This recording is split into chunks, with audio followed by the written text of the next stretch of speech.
I want to make sure she's ready. We can't start without her. She just hit the, I did not hit the recording.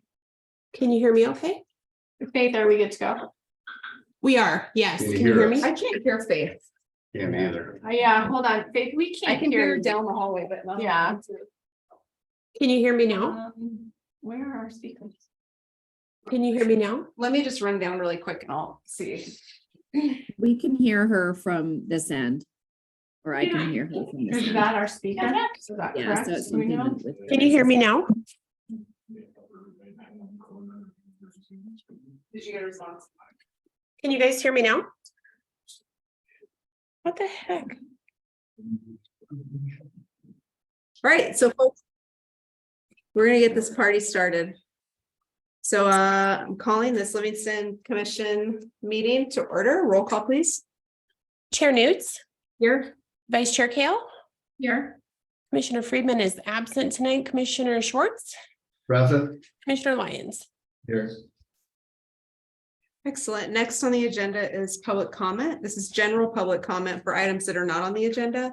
Individuals are reminded that public comment should be limited to items over which the city commission has supervision, control jurisdiction, or advisory power. So if you're here to give general public comment, I'll do the room first and then the Zoom. Let me know.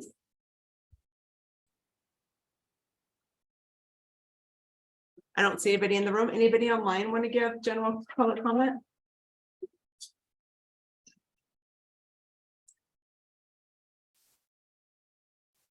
I don't see anybody. All right, so public comment is closed and now we'll move into consent items. We have 4 items. 4 consent items tonight. Is there any that commissioners want pulled for discussion? Not I. So I am looking for a motion. Well, just one second. Mr. Gager, I gave you some corrections to the minutes. Did you already? We have not been. Okay, do you want me to go ahead and just those for the record? If you wouldn't mind briefly. Okay, great. So in terms of the minutes, I just want to make some corrections to the minutes real quick. Okay. On page 7, action item A. There was a motion and a second. We only get to name one commissioner, and I named Commissioner Lyons as the second for action item A. So I want to clarify that. And then on the next page, page 8. Kale motion to extend the meeting, seconded by Lyons. We had a unanimous 5-0 vote on that. I just want to add that to the record. And then down the list, number 12, city commission comments were at 10:57 p.m., not 11:57 p.m.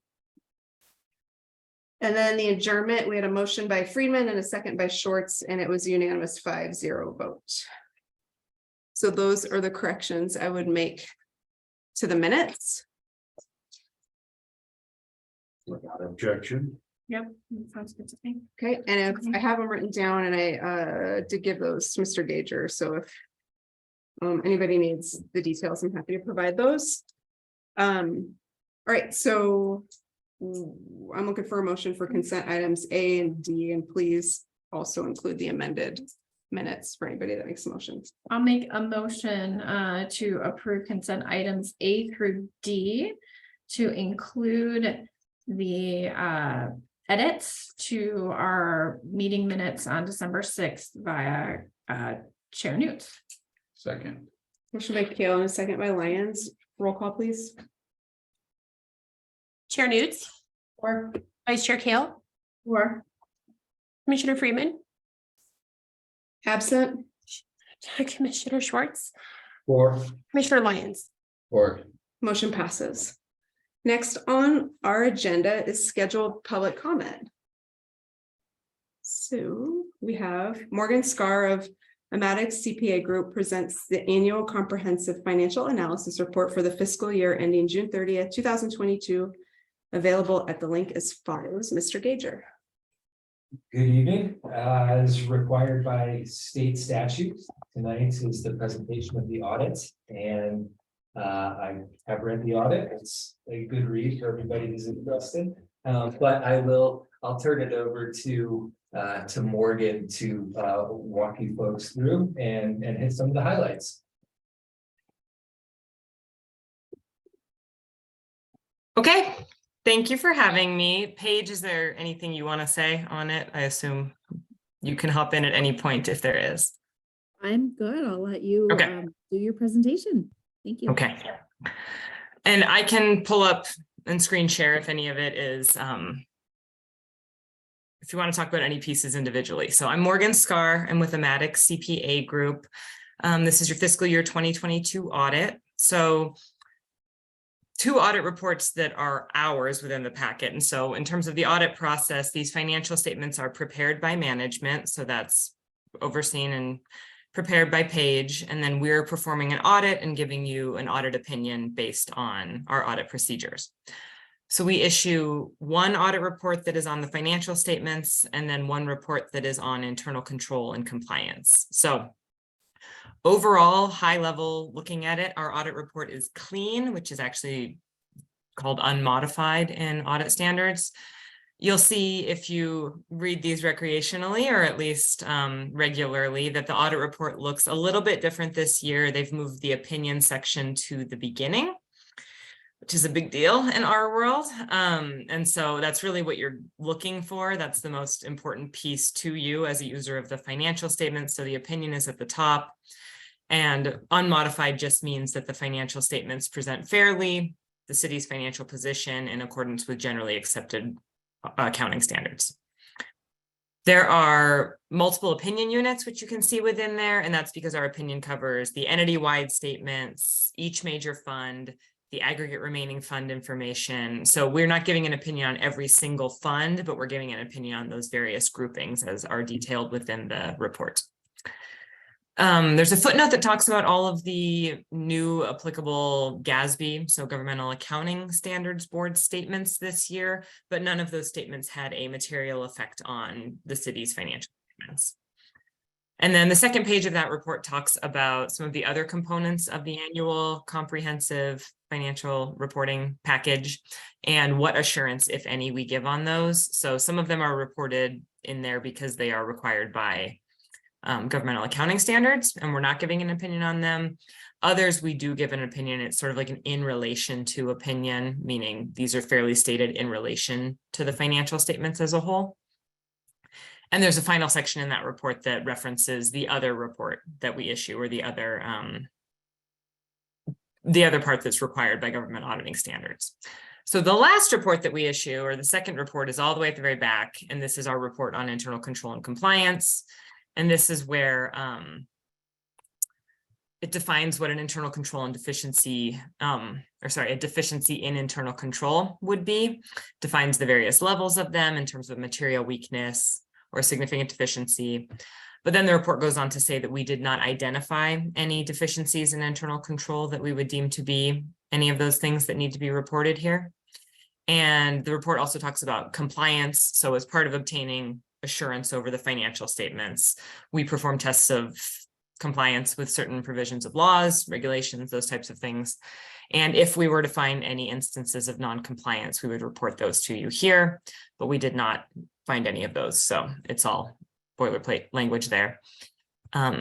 This year, you'll notice there is no report on compliance related to federal awards and no schedule of expenditures of federal awards, the CFA, as the city did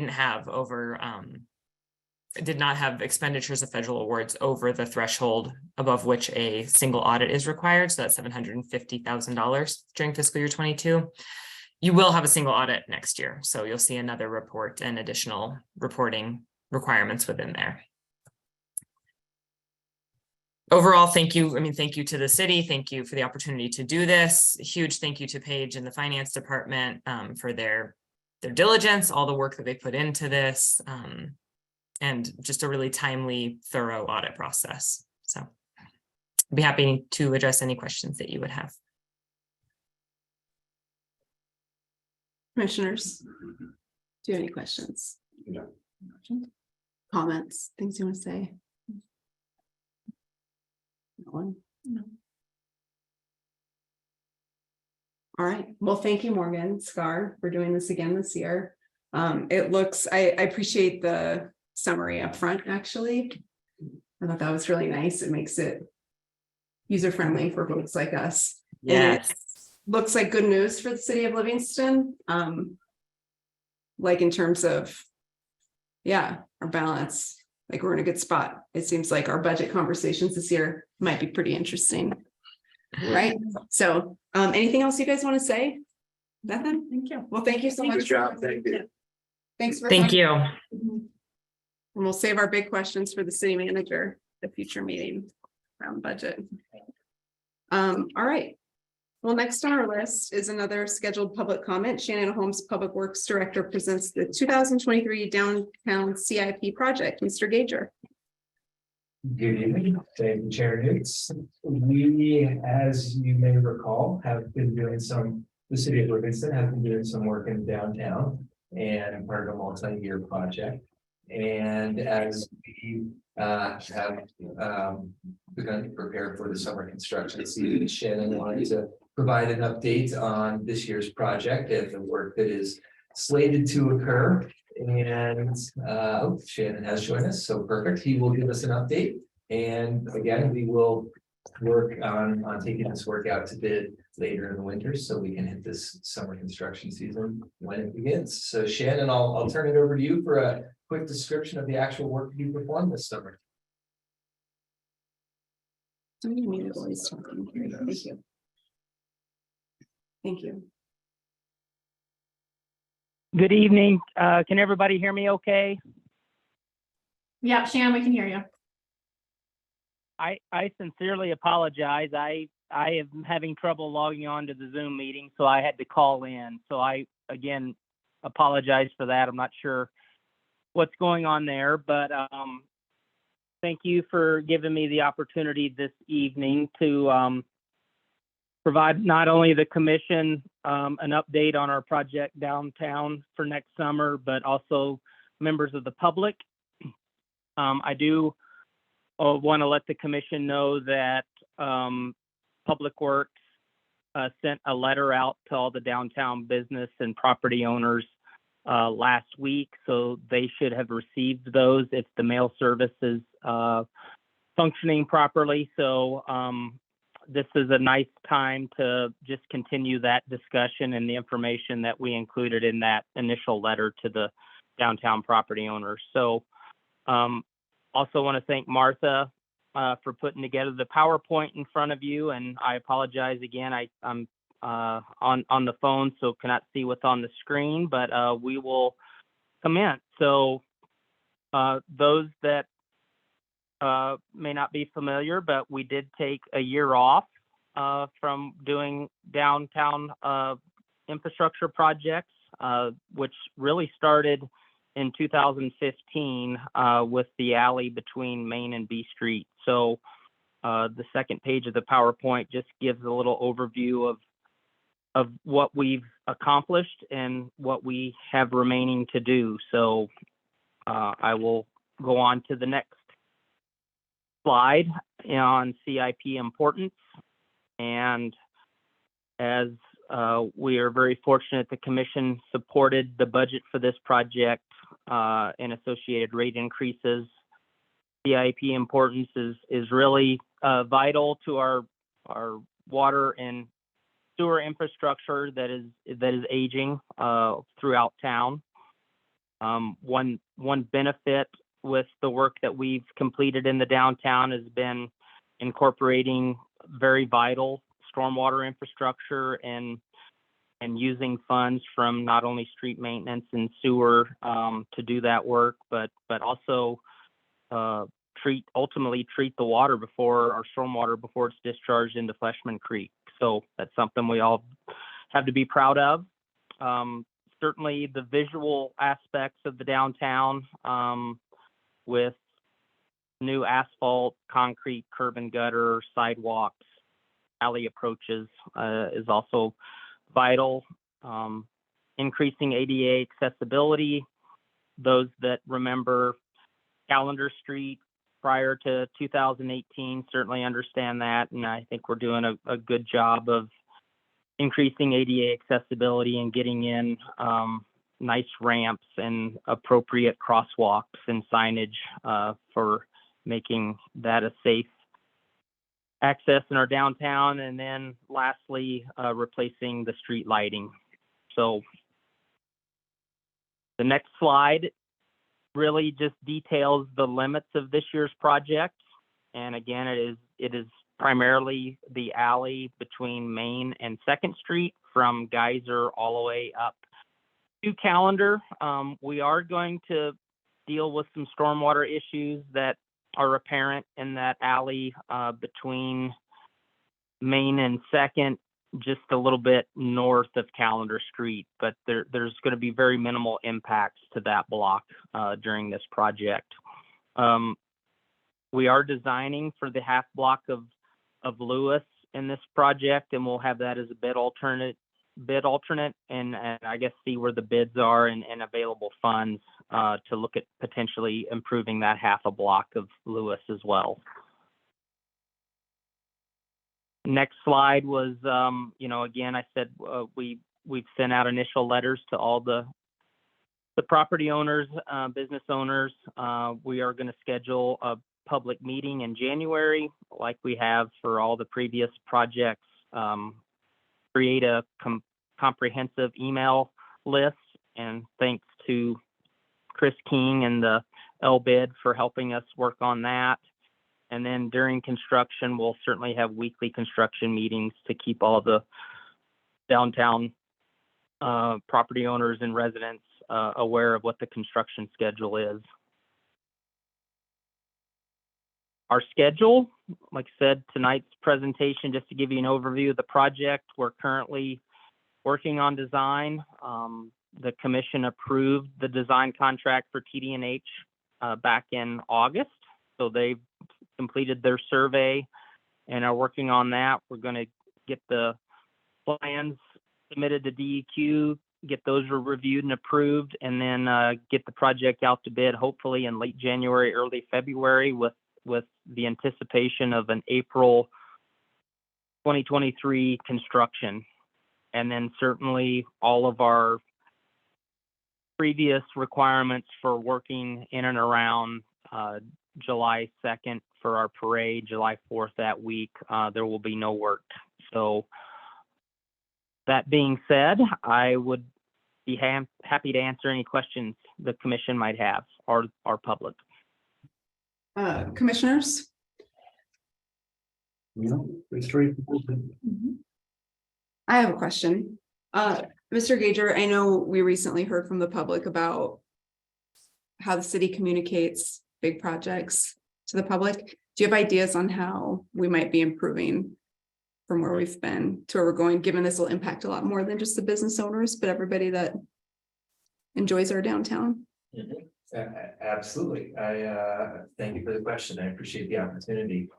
We internally are working on a number of new communication mechanisms, and in fact, some staff members and I were revisiting the newsletter that the city used to send out on a quarterly basis, and we're actually possibly looking at going to a monthly or even bi-weekly email blast. We have approximately 1,300 email blasts in our database here, and so we're looking to probably launch that after the start of the new year in January, perhaps as late as February, but possibly January. And so we will use that as kind of a more regular communication mechanism with the residents and business owners and visitors, really anyone that signs up for the email list, quite honestly. And so items like this will make their way into that notification stream. So the mailing goes to everyone who gets a bill from the city, I would assume? It's tied to property owners. Property owners. Primarily in situations like this. And then how do folks opt into the email list?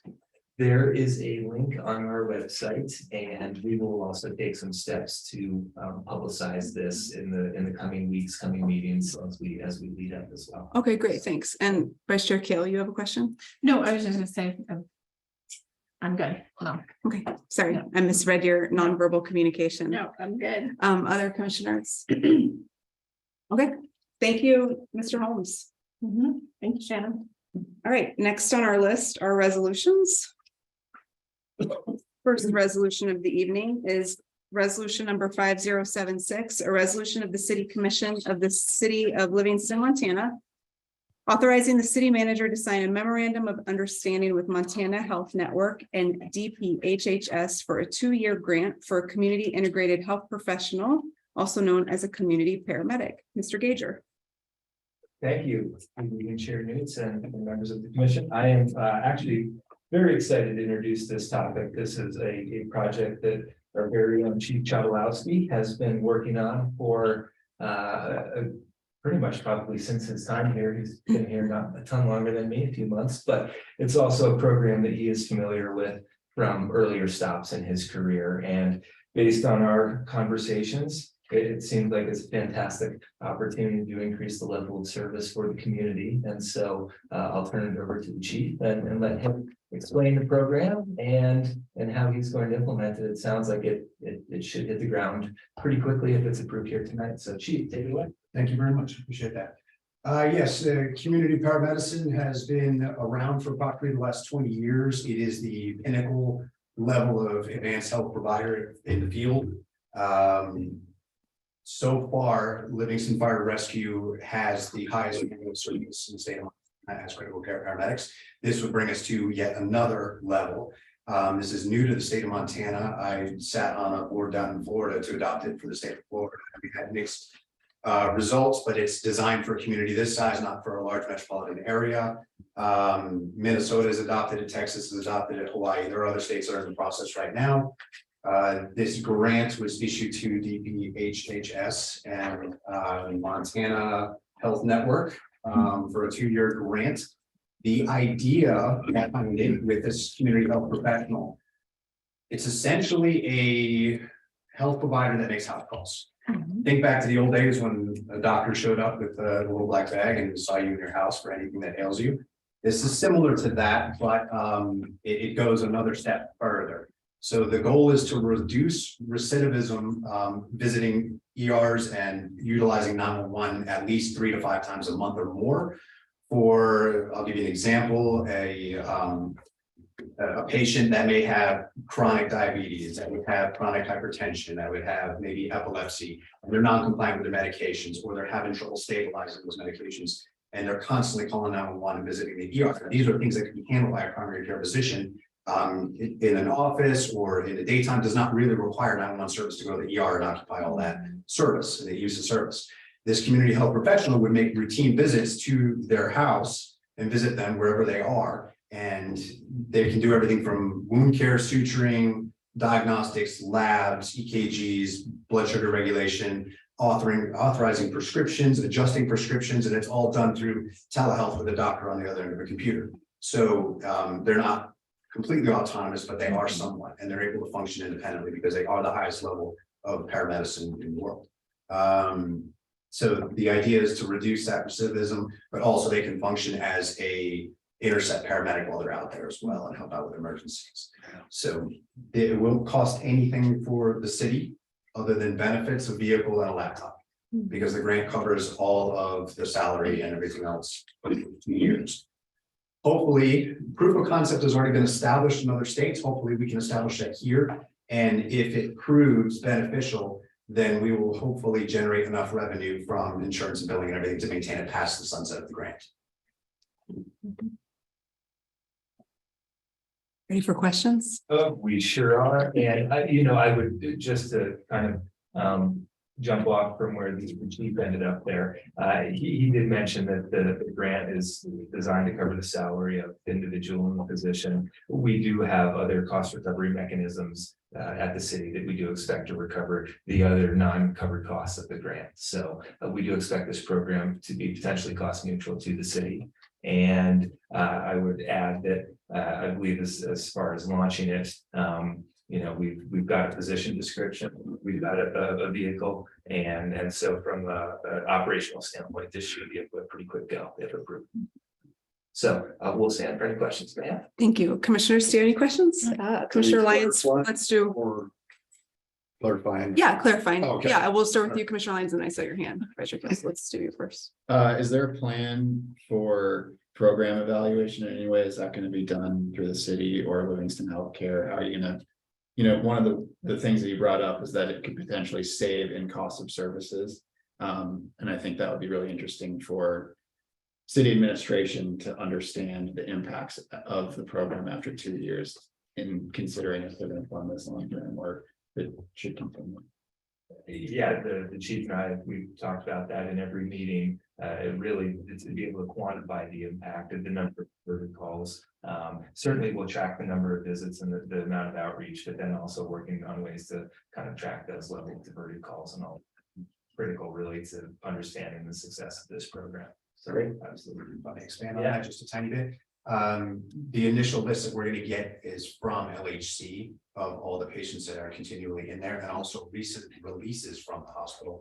If somebody falls and breaks a hip, for instance, they go home, that would be a new entrance to the program. Somebody that's been visiting the hospital routinely would be an entrance to the program as well. And then they would stay in the program until they are able to graduate and function on their own and everything is corrected. In that time, we're going to track it hopefully on 6-month intervals and see exactly what the impact is going to be. It's going to take a little while to simulate that data, but I have a feeling we'll see it after about a year. We'll be able to really detail it. One follow-up, is there an expectation in how it will affect healthcare costs for the individuals in the program? I think your point initially was it'll reduce the impact on services, but what impact might it have on individuals instead of taking frequent trips to the ER, having these visits with that? What would be the impact on their, let's say, healthcare budget?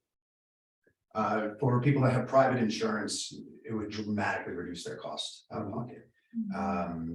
Several $100s to several $1,000s for a home visit versus $10,000 to $50,000 for an ER visit and an ambulance transfer. For Medicaid and Medicare, we're still working those numbers out. There are some numbers at the state level that we're going to try and grab onto pretty soon and figure that out. We're not going to know that aspect until we get into it. Great, that's all for me. Thank you. Commissioner Keel. When the program is up and running, like immediately, will you immediately be able to charge insurance, or is that something you're gonna have to get to? Does that make sense? We already have a mechanism in place to bill insurance for all the ambulance transfers and 911 calls that we run now. So we're just going to utilize the same system Great. and just establish maybe a schedule. Okay. And then obviously this is a higher standard of medicine than a general maybe paramedic has. How difficult do you think it will be to find that person fill that position? We already have a couple people in mind that are Okay. willing to take on the role. And it involves about another 150 hours of training, advanced training, which can be done remotely online. But once they're done, they get the certification and they're good to go. Great. Cool. Thank you. Do you have any questions? Nope, not clarifying anyway. I have one clarifying question, which is, can you speak to like, I know you folks are newer to Montana, but it's no surprise to you that there's been a gap in services for mental health care in our community for a while. Do you see this playing a role also for those folks that fall between the cracks that need? Absolutely. The grant is actually broken down into 2 parts, and one part is being retained by LHC, but the other half is for a mental health professional. The training the 150-hour training does cover some of the mental health aspect, and we're hoping that the 2 positions will work together. And then referrals can also come in from the police department. They can go back out, and also it'll be for additional services beyond what the community health professional can do at that time. So they'll be able to get services into their house or get them out referred to other units and buildings and everything else. Great, thank you. All right, so we're done with clarifying questions. So now I'm looking for a motion on resolution number 5076. I make a motion to approve an agreement with Livingston Fire and Rescue and authorize the chair and city manager to sign the MOU grant agreement. Second. Motion by Schwartz, second by Kayla. Nice use of the staff report, Commissioner Schwartz. That was tight. That was really locked in. Public comment on resolution number 5076. Anybody want to give comment on this?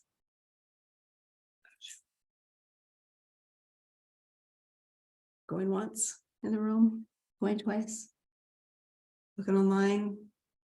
Don't see anybody. Say, public comment for resolution 5076 is closed. Now we'll move to commission deliberation. Commissioner Schwartz, did you have something you wanted to? No, this is great, and it actually does tie in the mental health aspect of it, looking at the introduction history, and that's sorely needed and stuff like that, and can reduce, visits to the yard, which are expensive, and especially if you're uninsured, paying, we all end up paying for that.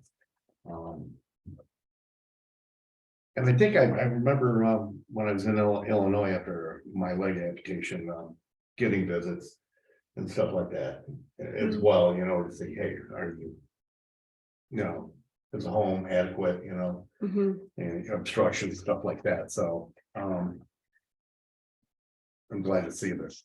Mhm. Thank you for the work on it and glad, and what you provide, be nice to see the statistics, especially as we move forward.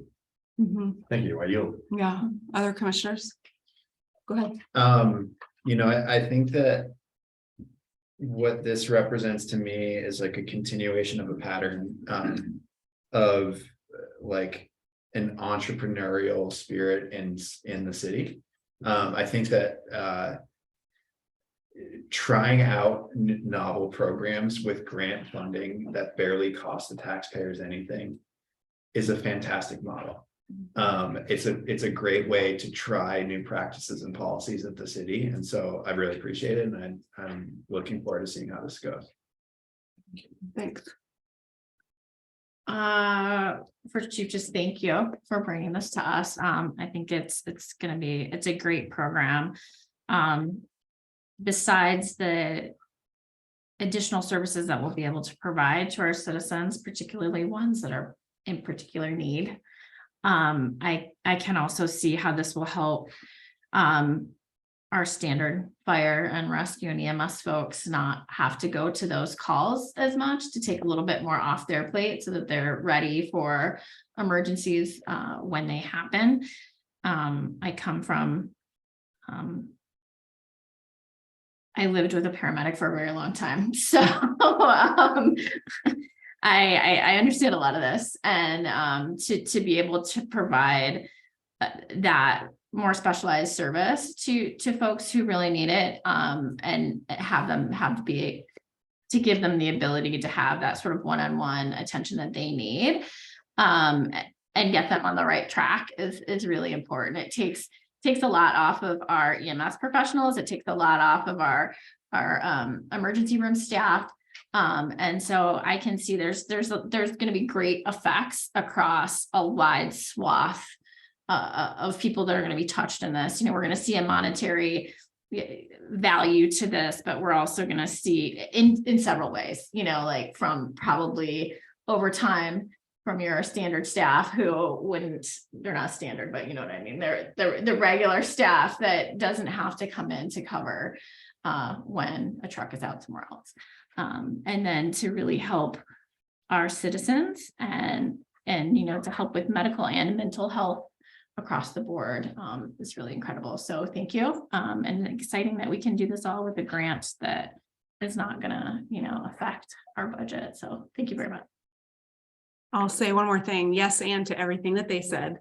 And also, I'm really excited that we have a new department head that's really paying attention to what our community has been asking for a long time. So I'm excited to see something coming in front of us that is meeting the needs of our community members. So thank you, because we wouldn't have known this existed without you all bringing it to us. And also, I just want to commend you on an excellent section of the packet. I think you found the sweet balance between enough information and not too much information.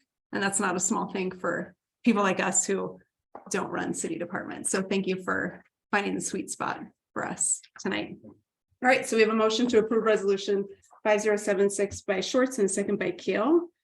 Ready for a vote? Roll call, please. Chair Newts, For, Vice Chair Kale, Or Commissioner Freeman. he's absent. Shoot, I keep doing that. That's okay. Commissioner Lyons. Or did you vote? How about me, Faye? Oh, I thought I heard you say 4. I'm sorry. 4. Thank you. Motion passes. Thanks, everybody. We'll look forward to an update, hopefully before the end of 2 years. Yeah. So thank you. All right, next on the agenda is resolution number 5077, a resolution of the City Commission of the City of Livingston, Montana, establishing limits on assessments for benefited parcels of property larger than 1 acre located within the street maintenance district number 1 and street lighting district number 20 for the fiscal year 2023 and amending resolution numbers 4161, 4148, 4149, and 4150. Mr. Gager. Thank you, Chair Newts. And so as indicated, the resolution before you is to modify resolutions that pertain to the street and light maintenance districts within the city of Livingston. And since I joined the city, I've had the opportunity to have conversations with a number of property owners within the city. And there is a bit of a quirk of our assessment methodology in that we cap the level of assessment differently for improved versus unimproved properties. And the motion or the resolution before you is designed to align those caps between improved and unimproved property and provide a measure of relief. It is a relatively limited scope. We believe that there's less than 20 properties that this affects within the city, and a number of those actually because of terrain and topography are undevelopable and really just raw land that aren't good for much other than walking or grazing cattle. And so after discussions with landowners, this seemed like a good move to make, and I will note that we will very likely have a follow-up conversation on this. This is the assessment process is annual as part of the budget, and so we will have a follow-up conversation likely as we approach the budget conversations in the spring to determine if there are any other changes to how we'd like to assess the cost of street and light maintenance across properties within the city. So I hope that's clarifying in some ways, and I'll stand for any questions that you folks may have. Thank you. Commissioners, do you have clarifying? Yeah, Commissioner I Schwartz. have one, I meant to ask this earlier today. Is it retroactive for people that have received this bill? They've just started receiving that. Yes, this applies to the current fiscal year. And Right. so for Okay. bills in this year, what we understand some people have paid under protest. Okay, yeah, because, I have one that I run into the grocery store. Walter Need and trying to get, hard to communicate with them, but that's, I want to be able to say, no, you don't have to pay that amount this year, because he hasn't paid it yet. But it will be adjusted. Absolutely, and we've communicated with the county treasurer on that. Okay, so Kevin knows, okay, that's all I have, thank you. Can you just repeat the response? Like, what does it mean for folks who have already paid under protest if this is approved tonight? So for folks that have already paid, they'll have the opportunity to get that money back, Okay. and their bill will be adjusted regardless if the property owner is paid or not. Okay, thank you. Other commissioners, do you have clarifying questions about this? No? Okay. So then we're moving to a motion on resolution number 5077. I would love to push on this one. I move to approve resolution 5077 and authorize the chair to sign the resolution. Second. Motion by Schwartz and second by Lyons. And now we'll open it up to public comment. So folks that want to give comment on resolution 5077, anybody in the room?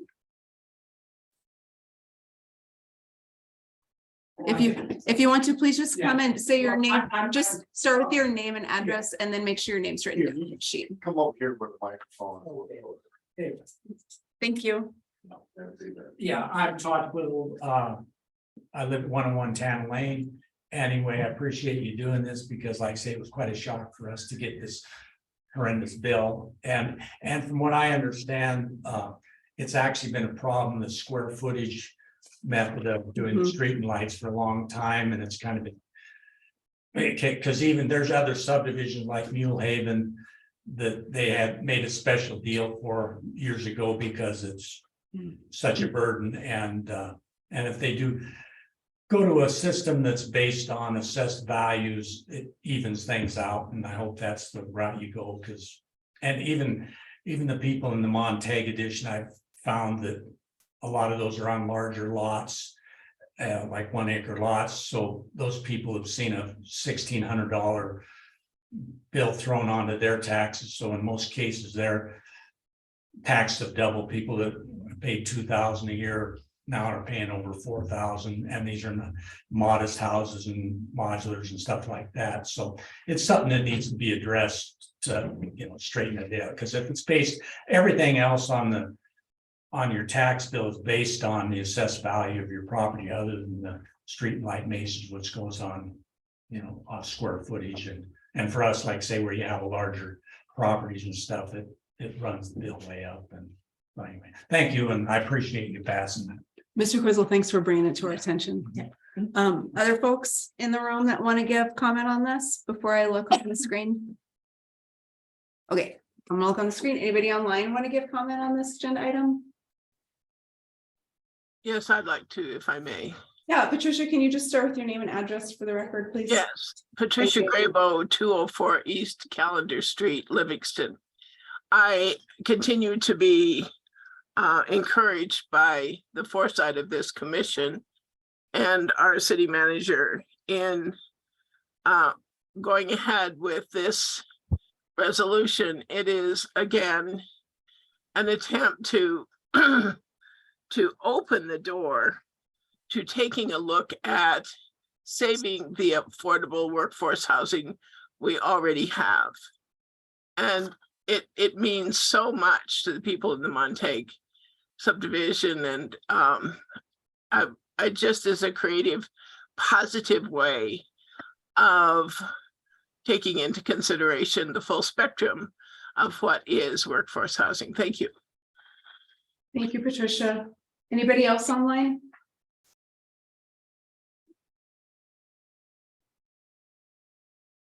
Right, I don't see anybody else online, so public comment for resolution 5077 is closed. Commissioners?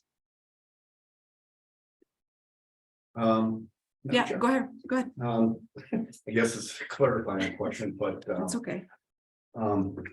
how soon before the people affected by this can contact Kevin and get a updated? We will set those balls in motion if this thing is approved Okay. tomorrow. All right, Good question. just because, yeah, I need to communicate with one of our constituents. It's hard to talk with them. I have to text them and stuff like that, so.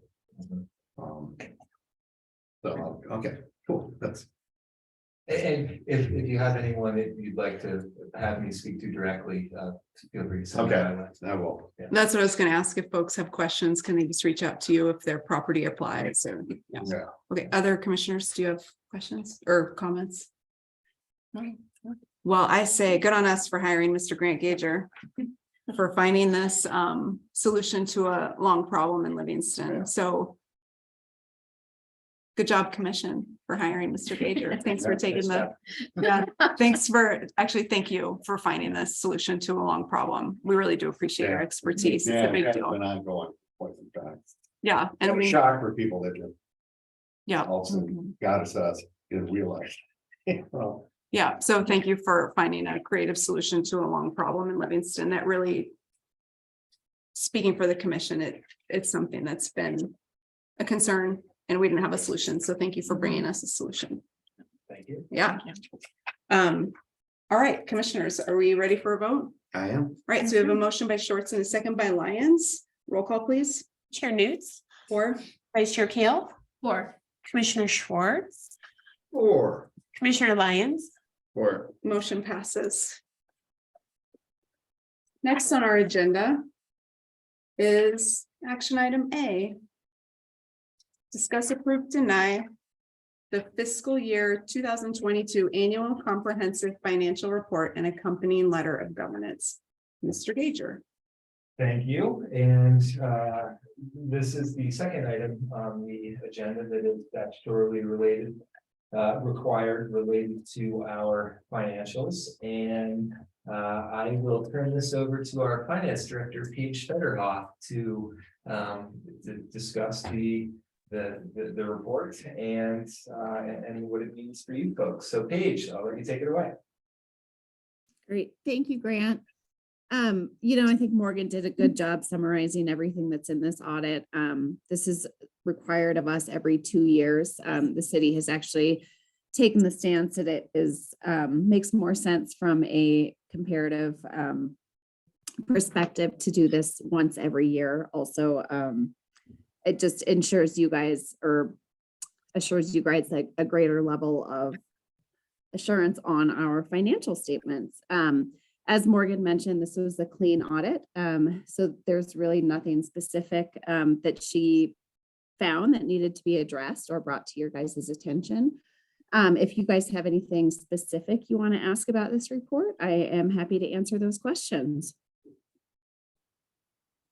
Commissioners, do any of you have questions? You look like you're thinking. I wanted to have a question, but I don't. It was just so well written that you don't have any questions. Do you have any questions? Okay. All right. Anything else you want to add before we? Okay, so looking for a motion on the fiscal year 22 annual comprehensive financial report. There is a suggested, which is not highlighted on page 68. I'll do it. I move to approve the fiscal year 2022 annual comprehensive fiscal report and the accompanying letter of governance. Second. Motion by Kale and a second by Lyons. Now we will open it up to public comment. Anybody want to give comment on this agenda item? I don't see anybody in the room that wants to. Looking online. Don't see anybody online that wants to. So public comment for action item A is closed. Commissioners. Anything you want to say? Commissioner Schwartz. Nice work, as usual. Like I said, I've been very impressed with the reports over the years that I've been on the commission and making it easy to understand. So thank you. I just say thank you. I appreciate that we're doing a audit every year.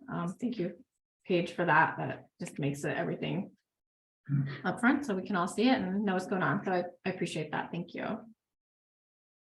It's your first audit. It's my first audit. It's exciting. You want to add anything? No. All right, so we have a motion by Kale and a second by Lyons. Roll call, please.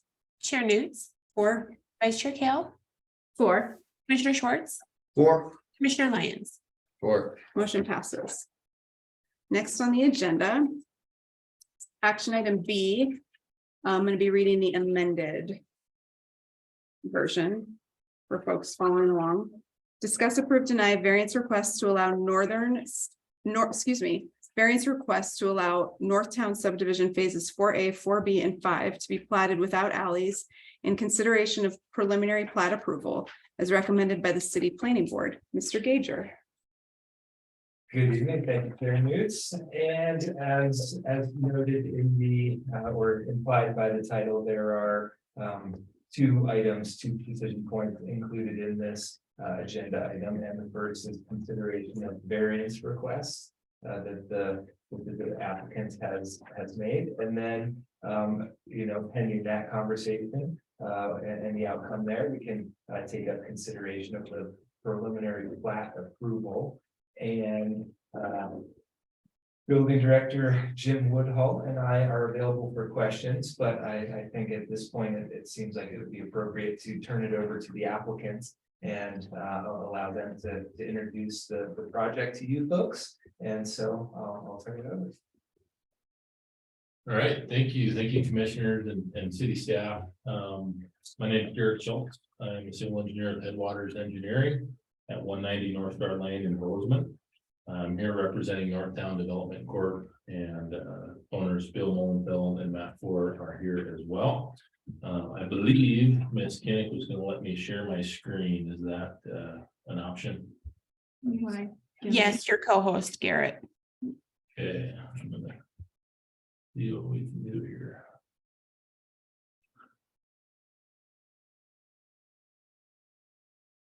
Okay, so I'm gonna leave, this is our overall development plan. I'm just gonna leave this up while I talk for now. I think this will be helpful and identify where things are at. So today, before you, we have Northtown Major Subdivision. It is 88 lots on 100.4 acre parcel in the city of Livingston. It's about a half mile north of the intersection of Front Street and 9th Street on Scenic Trail.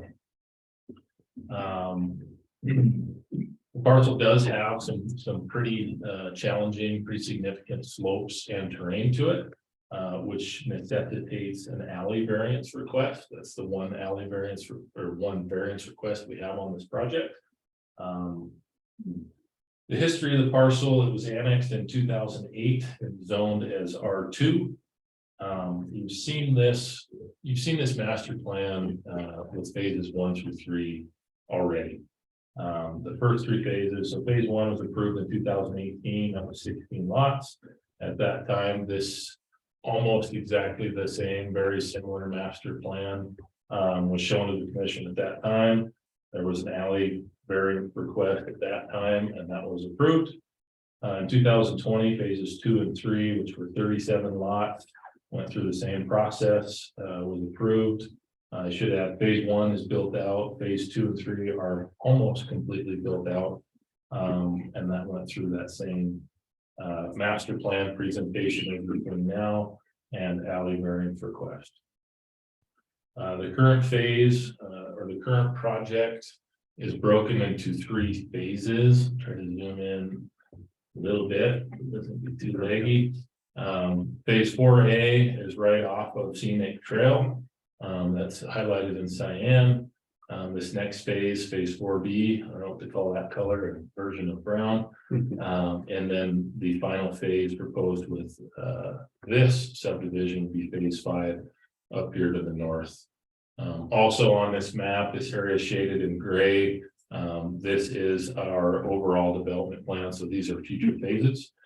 So this shows that would be an additional 135 lots on about another 65 acres in the future.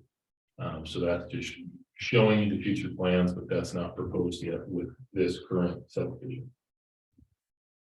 The timeline, so we submitted the pre-app and that was approved in May of 2022. We went through a road abandonment request on this map. Don't think you can see it on this map. Let me go to our plat. This kind of crosshatched area here that's east of Wildright. We went to the city commission and had that formally abandoned at the November 15th city commission meeting. On November 16th, we went to the planning board, had a really good discussion. It was about a 2-hour meeting. And the culmination of that was a unanimous recommendation for approval for both the variance and the preliminary plat.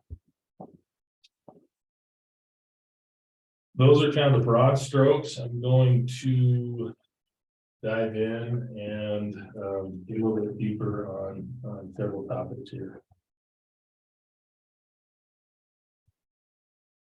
I think it's important to note during the process, we collaborated with Public Works really early on. You know, you mentioned hitting the sweet spot earlier on a different topic. We may have submitted overkill information. You know, maybe more than the sweet spot, but some of that was by intent. We got with Shannon and Jim and Martha really early in this process, and it's been collaborative the entire way. And we really appreciated that. Agency feedback. So we submitted requests for comment to FWP, to the organization that went through Safe Ground Habitat Charter, DNRC, Livingston Fire, additional utilities, Livingston Police, and it had no objections from any of those agency departments. I think the growth policy, a big part of this submittal addressed the growth policy. This is a subdivision. I think everybody is aware that Montana and Livingston in particular is a sought after place to live. And needs more housing, and the growth policy gives us an indication on the guiding document to try to meet that demand. This subdivision, in our opinion, meets it really well. And specifically, goal 3.1, prioritize infill over expansion by taking advantage of existing and planned infrastructure such as transportation, energy, water, and sewer facilities. This area of town, there's already an existing transportation network. Scenic trail is already constructed. There's already water and sewer to the base of this subdivision. It's been included in the future land use map as zoned as medium density residential. So for all of those reasons, this is an infill project that's immediately adjacent to city infrastructure already. Goal 4.3, protect and manage natural resources, open spaces, and wildlife. So this is a unique parcel. The balance was both from a development side and from the city side, trying to maximize density. But balancing that was trying to fit some roads through some interesting ravines and slopes that are up to 30 to even 40%. One benefit of that, there's only 11% of parkland required in a subdivision like this per subdivision regs. The developer has over 18% of parkland proposed, in addition to 10 acres of open space. So promoting open spaces and wildlife corridors was something that we were able to do partially because of the existing conditions that are there. Goal 5.1, provide housing options to meet the needs of all residents. So that really primarily is done at the city zoning action. And this parcel, as you mentioned, is zoned, is annexed into the city and it's zoned R2. One comment that came up at the planning board meeting, there's quite a bit of discussion. R2 allows for duplexes and ADUs. The minimum density is 3,500 square feet per dwelling unit. In this case, most of these lots, with the exception of the ones that are backing up to the overhead power, most of them are over 7,000 square feet. And the developer is writing their covenants for the space such that duplexes are allowed. Duplexes and ADUs are allowed on those lots that support it. So really doing everything we could to meet what the city has accepted for zoning, which is R2. Goal 8.1, improve pedestrian and bicycle safety within the city. So quite a bit of effort was put into this one to keep grades below 5%. I mentioned already there are 30 to 40% grades throughout this subdivision. So there's a significant amount of grading that's happening. Significant amount of grading. A benefit of that, not only do you have roads that are safe, you have trails and sidewalks that are walkable. The developer has proposed 3,700 lineal feet of trails. That's what's, that's the initial concept that's been submitted with this. Trails that start on scenic trail and really wrap through the entire subdivision. And that, go back to this map, this kind of darker line in brown, that's the proposed trail. So it starts at scenic trail, winds up in this open space, crosses this proposed choke cherry lane, winds all the way back up through this open space, and really gets residents and the public in and out of all these parks and open space to be able to enjoy that open space. Additionally, it should be noted that with this subdivision, there's almost 7,000 lineal feet of sidewalk, walkable sidewalk, in addition to 8,500 lineal feet of sidewalk that the developer has already put in. He didn't go develop the south side of scenic trail, or they didn't go develop that. They put sidewalk down both sides in previous phases. So doing a lot to improve pedestrian and bicycle safety and access. Goal 8.2 to create a complete and well-maintained transportation network within the city. Again, there's existing access to this site. These roads are already built on the south end. This phase here to the west, it says previous phases. That's Sweetgrass Avenue. Right now, that's constructed to here, a dead end T turnaround. That was allowed, not to speak for previous commissioners, but that was allowed with the master plan that showed this loop. So putting this loop in is pretty important to this well-planned community, important for these residents to have more than one access. And the subdivision regs require 2 accesses for a major subdivision, which will be this road, which is Wild Rye, kind of interesting naming, but goes Wild Rye to Sweetgrass. What I mean by that is it's not one continuous loop. It is, but it switches names here. That was from the GIS department here. So that's how that goes. Goal 9.2, ensure adequate public parks, trails, and recreation systems for the community now and in the future. Repetitive a little bit there, but that's another one of the goals. Everything I mentioned with open space, trails, sidewalks, additional park above what's required, additional open space, all those things that really tie in well to that goal 9.2.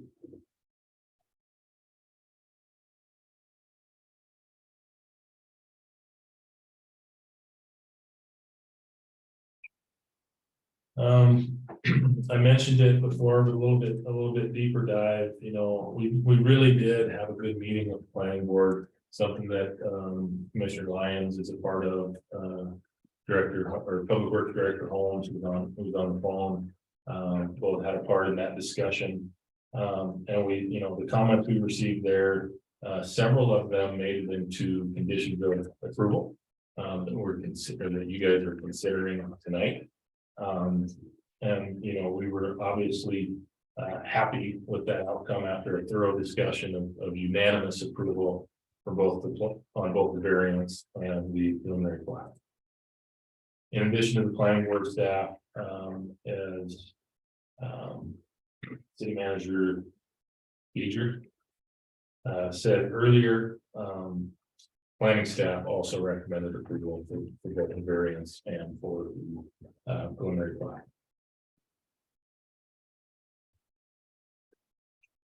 I think I am going to, I did this at the planning board and forgive me, I'm going to read word for word, mostly word for word, our agency, sorry, our requested variance, because it's important. So if I'm taking too much time, you can stop me, but this is planning board meeting as well. So our one agency exception, or sorry. Can you pause just 1 minute? Yeah. I know that this microphone picks up everything, so I just want to wait till, that's okay. I just want to make sure that folks can hear you online. Okay, thank you so much. Please continue. Okay. Our one requested variance has to do with alleys. So we've requested a variance from section 6-A-8B the subdivision regulations, which would require alleys designed in accordance with table 1 should be provided in all residential subdivisions.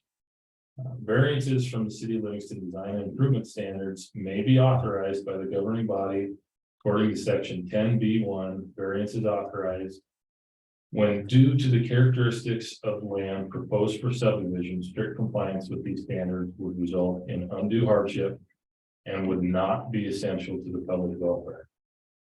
It's our opinion, due to the characteristics of the subject property, strict compliance with the subdivision regs would indeed create an undue hardship. We also believe that alleys are not essential to the public welfare, as access to public utilities and private driveways will be provided via subdivision access roads designed to meet City of Livingston standards. Section 10B1A, the granting of this variance will not adversely affect the public health, safety, or general welfare of the public, including adjoining properties. Access for emergency service vehicles to each property will be provided via the proposed subdivision access roads.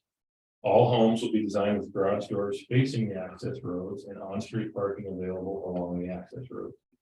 Nearby subdivisions, including phases 1, 2, and 3 of the Northtown Main subdivision already do not include alleys. That includes the road that we're tying into, there's no alley to go tie into. And were previously granted variances from this alley requirement. The current proposed configuration of phases 4A, 4B, and 5, with only minor revisions, was depicted on the master plan submitted along with the preliminary plat for phases 1 to 3. I would add the minor revisions would actually decrease the number of lots slightly, just as we got deeper into the grading, it wasn't feasible. So those are the minor revisions. The layout of phases 4A, 4B, and 5 would conform to surrounding properties and provide uniformity in methods of access. City of Livingston Fire and Rescue Department, in addition to City of Livingston Police, were both provided a map of the proposed subdivision and asked to comment regarding each agency's ability to serve the subdivision. Both agencies responded and stated no objection to the subdivision layout or issues providing service. Section 10B1-B. Existing physical surroundings, including steep and varying topography, would pose an undue hardship on the owner. The subject property includes steep ridges composed primarily of hard rock with grades up to 30%. The subdivision layout has been carefully designed to meet City of Livingston road and sidewalk grade requirements and to limit the amount of rock excavation required to construct the lots. The terrain of this parcel is extreme in comparison to most, probably all, subdivisions within the City of Livingston. If alleys were required in this subdivision, significant rock excavation in cut areas up to 15 feet and significant embankment in filled areas up to 13 feet would be required. Sections of the alleys would be immediately adjacent to vertical rock walls. Section 10B1C. There are no anticipated public costs that increase with the granting of this variance. Water and sewer mains will be installed in the roadways with services to the front of each lot. This is the most efficient layout to serve both sides of the street, so public utility costs are minimized. Stop there. I got one. Public Works was consulted again as an agency and stated no objections on as far as costs and service goes. Lastly, section 10B1B. Granting this variance would not place the subdivision in non-conformance with any zoning regulations. The requested variance does not impact the height and size of buildings, percentage of lots occupied by buildings, size of setbacks and open space, the density, or the location of buildings. I'll stop there. Thanks for bearing with me on that. I do think that's important to consider. It really is a unique parcel. And the developer, like I said, is doing everything they can to balance city subdivision regulations and design standards, and having a project that somebody can actually go build.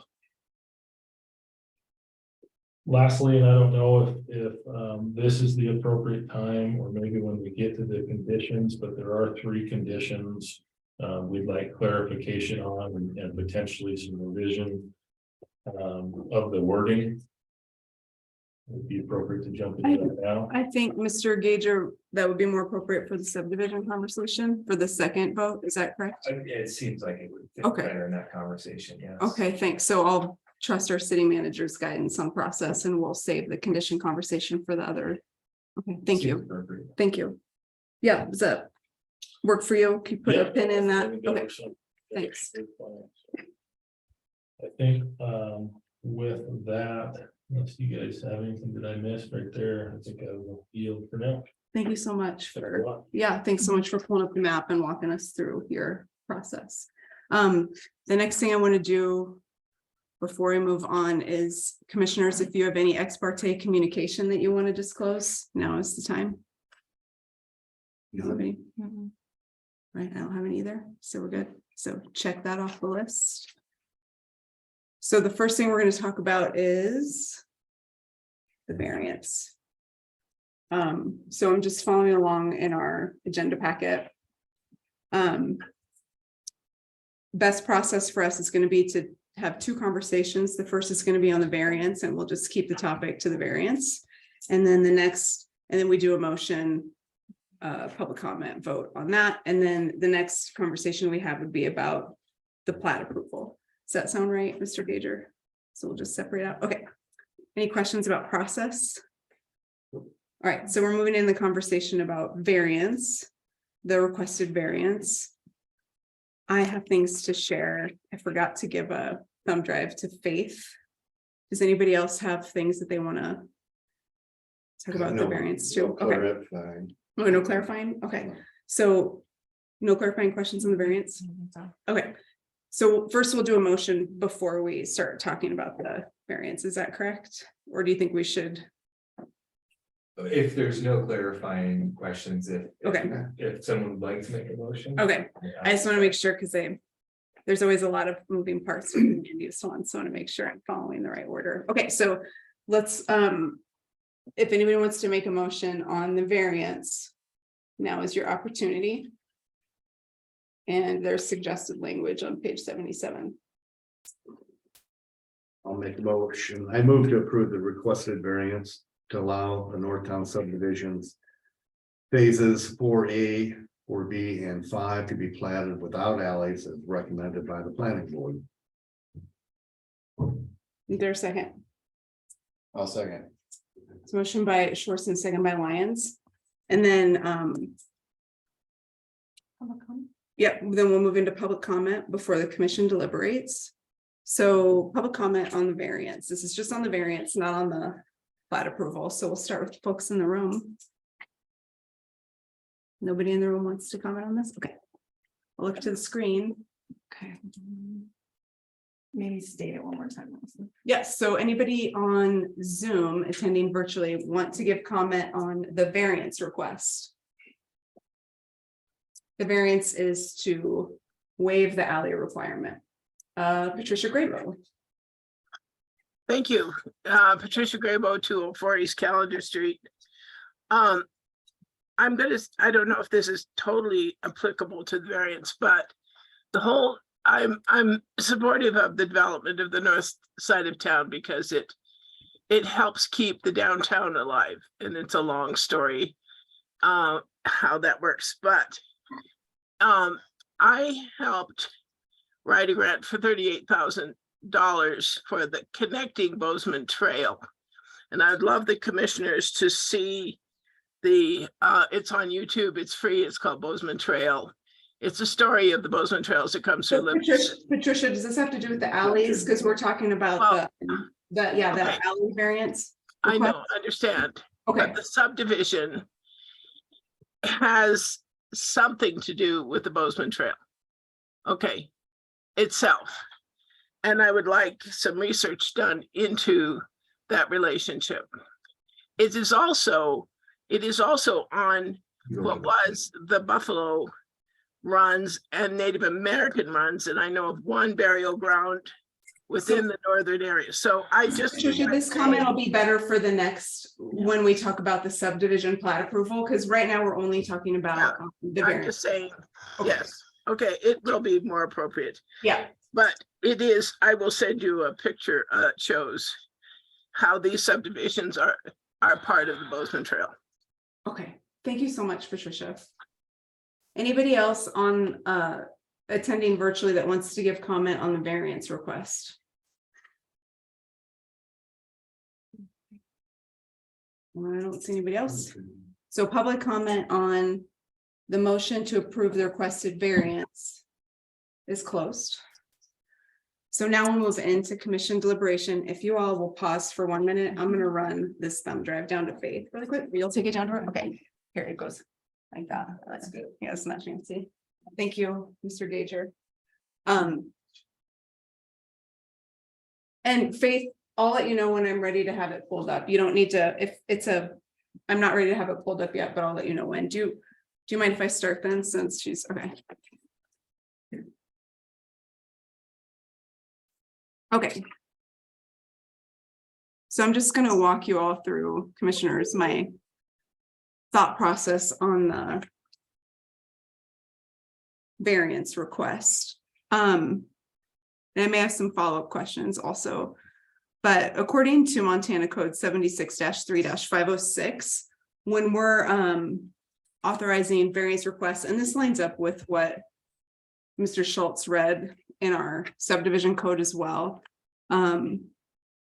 When we grant variances from the regulations that we have in place, we need to be considering undue hardship as stated, and also whether or not the item at hand is essential to the public welfare. So I was doing some research into what public welfare actually means. And according to a government website, I think it was the state of Minnesota, the context of landscape architecture, public welfare actually means the stewardship of natural environments and the human communities in order to enhance social, economic, psychological, and cultural and physical functioning. So the first question that I asked myself is, are alleys essential to the public welfare?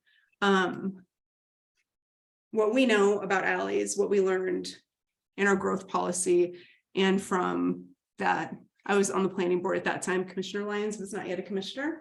We know the benefits of alleys include better connected neighborhoods. They're often tied to this grid street network that folks in our community want, especially what people on the north side want, to be a little bit more like folks on the south side, where they have increased accessibility and connection between neighborhoods.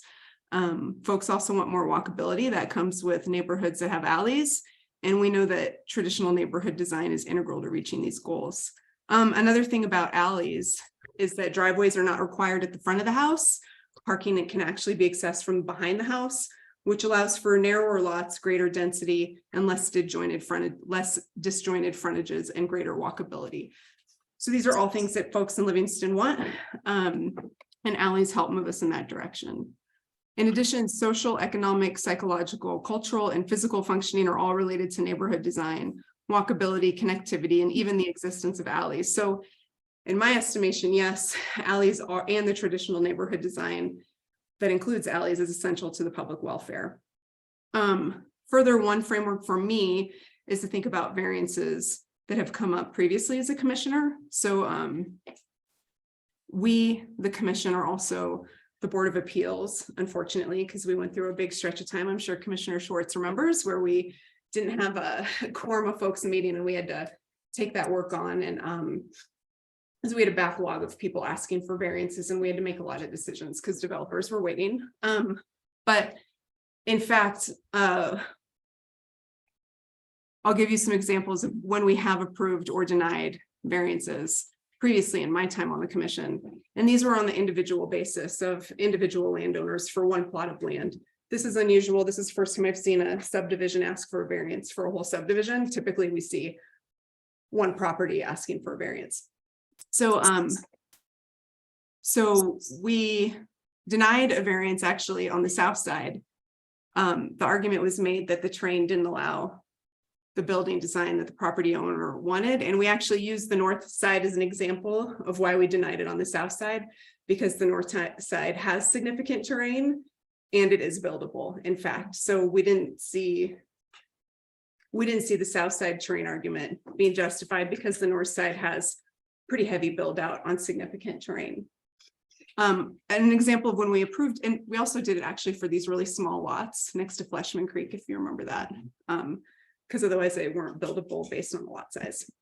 One time that we denied a variance was, that we approved a variance was actually, if you know the corner of 5th and Calendar, and there's some really excellent examples of infill development where there's new construction in the original town plat, actually, between Lewis and Calendar.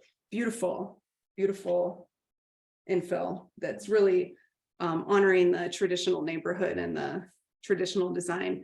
There's that corner house. It looks like sort of a wood siding. There's a word for that, right? Is it shaker siding? I'm not sure what it's called, but it's a little house, and we allowed a variance to put a second house in, so it increases density. So that was an example of when we approved a variance to increase density to move towards our growth policy goals. I would say, first of all, that this project is not my definition of infill. Infill typically is where streets exist, and there are no streets here. We're talking really about greenfield development. We have a blank slate. There's nothing here. Yes, it's in town, but there's not existing infrastructure. there's not water laid out under roads or sewer laid out under roads like in other parts of town, like Fifth and Calendar, for example. So to me, the layout of this subdivision really matters for a few reasons. One, because it's greenfield development. Second, because it's really this project, this map that Mr. Schultz put up really connects this suburban type neighborhood design to the historic design that's on the lower elevation of the north side and the upper elevation of the north side. So it's a really critical piece of greenfield development that's within city limits to really move us towards the direction of our growth policy from my perspective. And so I guess my first question is, did the developer consider alternate concepts and layouts that included alleys? That's a question for me. Yeah, I mean, do you have Mr. Gager, if you have a staff perspective, I'm happy to hear it, but otherwise that's a question for the developer, unless you have anything you would add. Did you all consider alternate concepts? Did you bring in designs with alleys to our city planner and hash out what that might look like? I think we started with, kind of the master plans that were submitted submitted and approved in previous phases of the subdivision that showed it basically how we have it right now. So, yeah, we did a lot of, we went out and dug 40 test pits and came up with what that material is. As I mentioned, it's primarily rock. So, the developer has already committed to significant grading, more so than even in the previous phases where they kind of stopped close to the property line. We have proposed 70 feet of grading, so it's a lot to go do. I'm sorry, let me be more specific. Do you have other neighborhood layouts that include alleys and a grid street network that do you have alternate plans that actually have the traditional grid street design with alleys? We looked at it, it doesn't work. So you haven't had, okay. 30% grades. Okay. You have to be a 5%. You can't just turn and go up and be under a 5% grade on the 30% ridge. So yes, we considered it. But you don't have anything platted out or? No, it didn't work. Okay. We didn't move forward with that concept. So I'm interested in this concept and I'll show you why now. I guess I'll wrap this in with the second thing to address for me is, does the subdivision regulations result in undue hardship for the developer? It sounds like what we've heard is, it hasn't been platted out what that looks like. It's been determined that it's not possible, but we haven't had a conversation necessarily in depth between city staff and the developer on maybe like street grades or how things might be adjusted.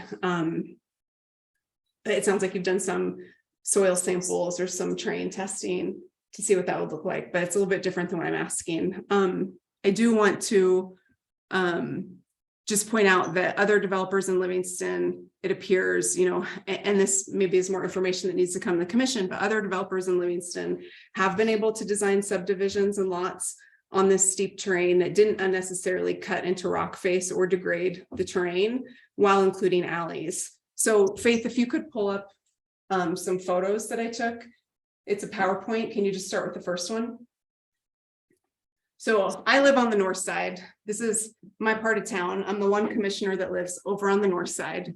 And I just went around town this morning and I took some pictures from existing neighborhoods. This is 2nd and Summit Street. It's looking southeast towards the southern edge of what would be the North Town subdivision. All these neighborhoods in the picture, you can see the steep terrain from the road. All of these neighborhoods have alleys. Everything we can see in the frame has alleys.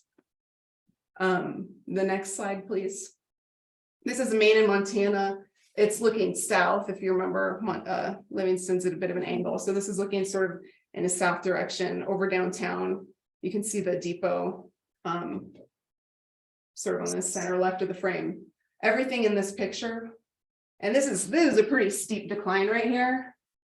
Everything in this picture has alleys. This is an existing neighborhood in Livingston. The third picture, please, Faith. This right here is second and one, let's see, I think this is the fourth one. Can you go back to the third one, please? This is second in Montana looking southeast, so this gives you a nice indication of the slopes and the terrain. Here on the north side of Livingston, the subdivision land that we're talking about would be to the right of this frame. All of these neighborhoods on this side of that hill that's undeveloped and on the other side of the hill that's undeveloped all have alleys. Everything in the frame has alleys on the north side right here. And that's some pretty steep terrain. You know, in my neighborhood, I'll tell you, has alleys, and some of them are non-traditional alleys. Like my particular block actually has an alley that's bent. It's not a straight through alley. Some of the alleys are dead end when they back up into a steep slope. So Livingston is very familiar with alleys in difficult terrain, particularly on the north side in the traditionally grid structured neighborhoods. And then the last slide, please. This is Montana Street driving uphill. So what I wanted to point out here is we have these rock faces that are pure rock, developed land on the north side. And there have been developers that have found ways to develop neighborhoods working with the terrain as it exists. Both of these pictures are the same street. This is like further down slope. I drove up a ways, and this is the rock face that you can see. These neighborhoods in the picture all have alleys. They're existing. They've been there a long time. And then to the right is a lower elevation of the ditch. Those all have alleys too. Everything that would be to the right. And behind me was 7th Street to give you an indication of where I was. So the reason that I bring these in is because clearly folks can build, developers can build on the north side without degrading the terrain, without cutting into rock face, and also including alleys. So I personally think that there is a benefit to general welfare for our community to have alleys, because these neighborhood designs have been established as being important.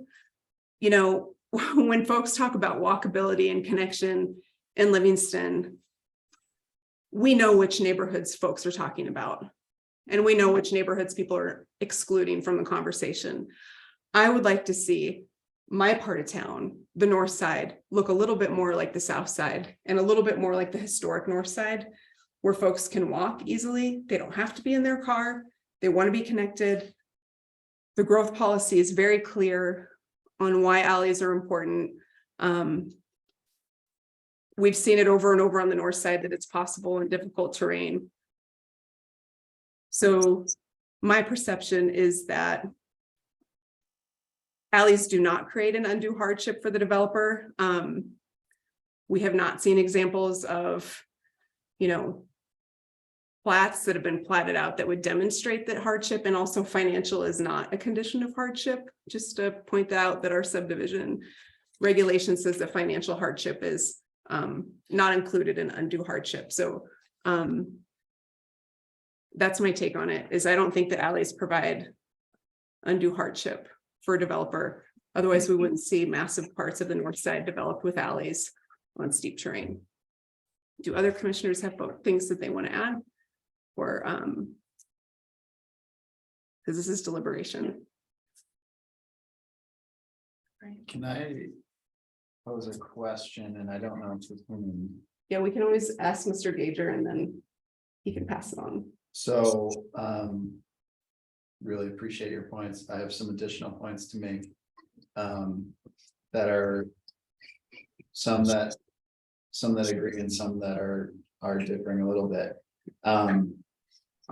I appreciate those examples of grades on the north side and demonstrating that it has been feasible to do a traditional style development on the north side of the alleys. I am curious whether some of those grades would pass our road standards today. So, you know, I think that it's possible that there are new design standards for roads that require, I think you mentioned a 5% grade, and I don't think those were 5% grades, so there might be competing regulations. Mr. Gager, can you field that or direct me to the person who might field that answer of what are the standards today? How might these examples compare to today's standards? Yeah, I would, Shannon, I'd invite you to chime in on this if you're able. And the question, I think you heard it, but you know, what is the current city of Livingston standard for road grades? And I guess specifically, how does Montana in the area of 2nd to 7th Street comply with those current standards? Thank you, Mr. Gager. So they would not comply with our current design standards. I think Garrett did a nice job of kind of commenting on the challenges with the excavation to keep Northtown's streets and sidewalks kind of within our design standards. So, but those areas on Montana Street and some of the alleys, unfortunately, near Madam Chair Nutz's place are far exceed our slopes and certainly provide challenges with providing garbage service and access, you know, during wintry conditions.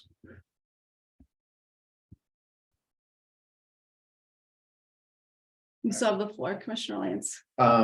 Okay, I'll just go through my comments. Mr. Schultz, thanks for your presentation and your thorough presentation to the planning board. We did have a robust discussion at that time. I don't think my comments are going to diverge very much from from the comments that I made previously. I do very much appreciate Chair Nutz's comment about alleys as essential or not for the public welfare. And I tend to strongly agree with Chair Nutz about alleys being essential for the public welfare. And I think I actually made this comment in the planning board meeting. But the reason that and I think that Chair Nutz was getting at this, and the reason that they're important to me comes from a design perspective. And she made the point of alleys allow for transportation infrastructure, particularly you made the comment about garages being facing to roads that provide utilities and services. That's actually kind of the opposite of what you're looking for a walkable community. That brings transportation infrastructure to the fore and into the view of a potential pedestrian. And one of the determinants of pedestrian activity is design, neighborhood design and architectural design. And when you put transportation scale, or I keep saying transportation, automobile scale infrastructure in the face and in the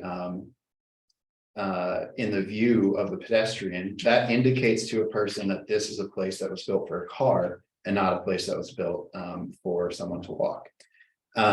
That coupled with the street design that we've seen, I'm a transportation planner. I would describe that as a curvilinear street design. That the curvilinear street design with the cul-de-sacs is a very automobile oriented design. And you see some examples of relatively automobile oriented design over on this part of town. And I think that is a legacy of a pattern of development in Livingston that is contrary to the desires of current residents of Livingston.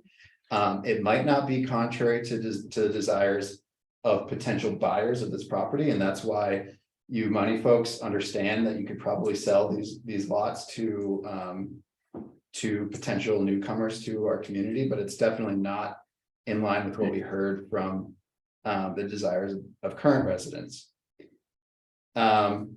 All that being said, my understanding of the regulations pertaining to the variance indicate that topography is one of the reasons that a variance can be considered. And topography, as you explained it in our planning board meeting, and as you've explained it here, is a constraint that limits the ability of the property owner to develop the property. And that I find relatively convincing, although I do very much appreciate Commissioner or Chair Nutz's points on that. So I think we have, you made 2 points about public welfare, the alleys not being essential to public welfare. That I disagree with. I think that they are essential to public welfare. But then there's an other component of the variance request, which is undue hardship. And that is the part that I am relatively convinced that applies to this property. So this is not particularly when it comes to the street design and the forever impact that will have on our community. I don't like the design that I'm seeing. However, I'm not a civil engineer, so I could not design that street network. It's not how I would do it, but I don't know how to work those streets into the grades. And I trust that you all have done the best that you can to comply with the other street design regulations. And I also want to give you credit for mentioning, for at least referencing the growth policy and how this fits into the context of the growth policy. I think that you have made a significant effort to explain what you're proposing and how that might affect the vision put forward by the growth policy. That's an effort. What we've been talking about, finding a balance in content. That's an effort that I think is appreciated by all of us here. And that's where Chair Nutz's comments are coming from. Also, she wants to faithfully make decisions in a way that represent the will of the citizens as they came together to tell us how they wanted to see our community grow. This would be a massive growth of our community. And so I really appreciate the care and attention that Chair Nutz put into her comments. On the face, I agree with a large number of them. But I can't personally say that the topography, I cannot say that the topography does not cause undue hardship. So I think I defer to the experts on that, and I believe that it does.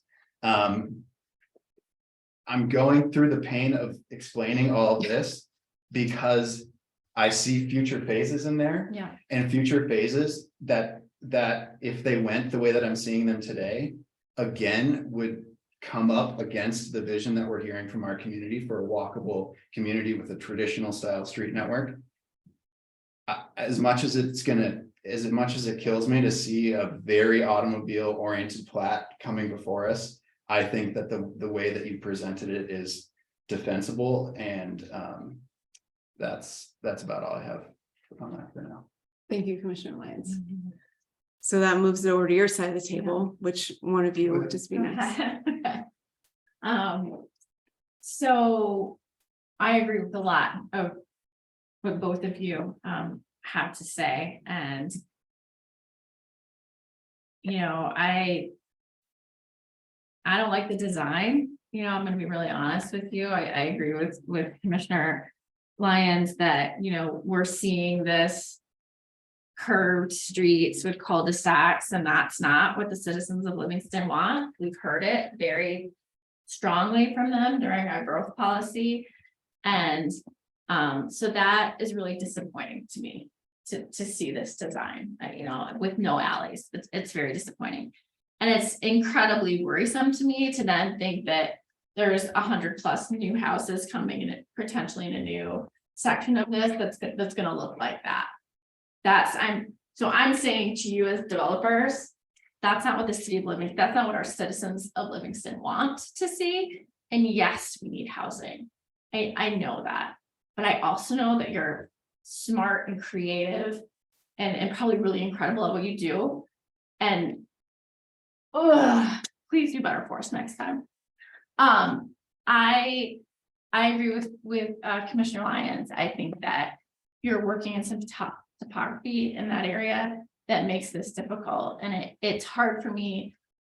I can't justify sort of saying no to this variance because you've come to us with lots of great information. Thank you for the presentation that you gave and coming with all of this. And I appreciate that. And I think that we've seen other subdivisions along the way that have wanted a variance or didn't even quite ask for a variance, but didn't come with alleyways. And we said no. And we said no because within our regulations, we can do that because they didn't show that there was a reason for the variance. You all did, and I do appreciate that. But I'm disappointed. I mean, I'm disappointed. I'd really like to see us get back to that historic design of the city that everybody so much wants. I mean, I think that Livingston wants to be a walkable, bikeable, easy to get around community, and the alleys really help with that. You do have some other things within this subdivision, like the trails and stuff, which are great and incredible. But the alleys are hard to get past, and it's hard for me to look at now potentially 164 more lots that won't have alleys if we don't think about it, you know, as we move in that direction. I yield. Thanks, Vice Chair Kale. Commissioner Schwartz. Yes, I don't want to do this, but I'm going to a little bit push back on the growth policy a little bit. We had a great response to that and stuff, but that doesn't include the whole city. I forgot what the percentage is. It's pretty high for a town of 8,000 to have 1,100 respondents. 1,600. 1,600. Which is huge.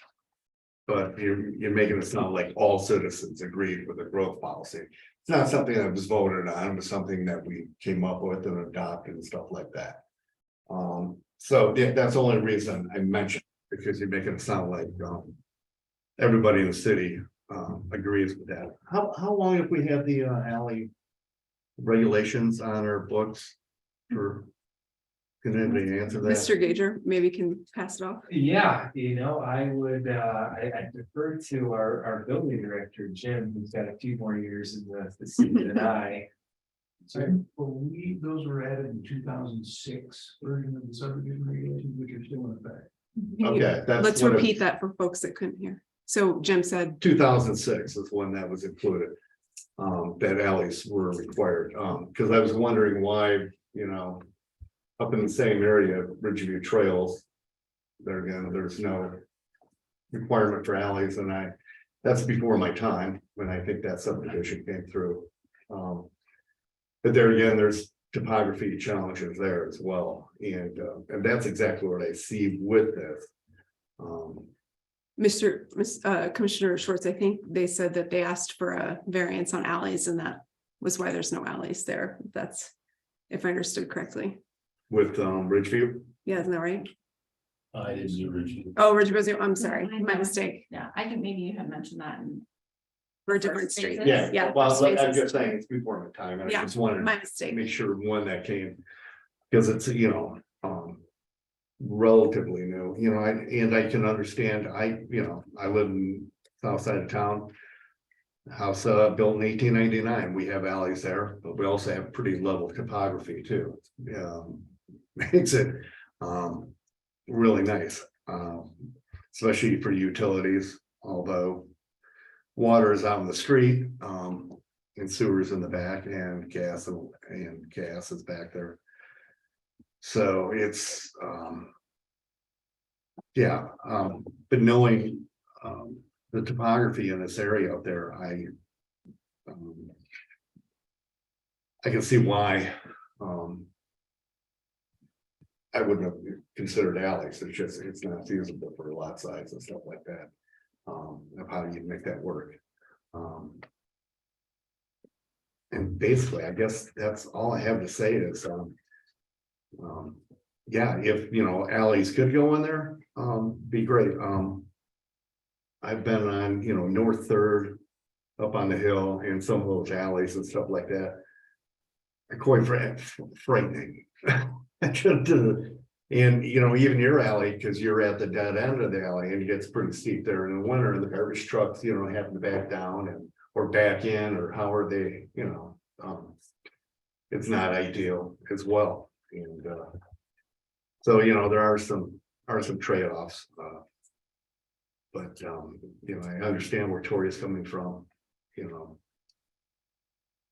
I hate seeing walking down the street and I say garage door. I don't like that. I want to see it in the back as well.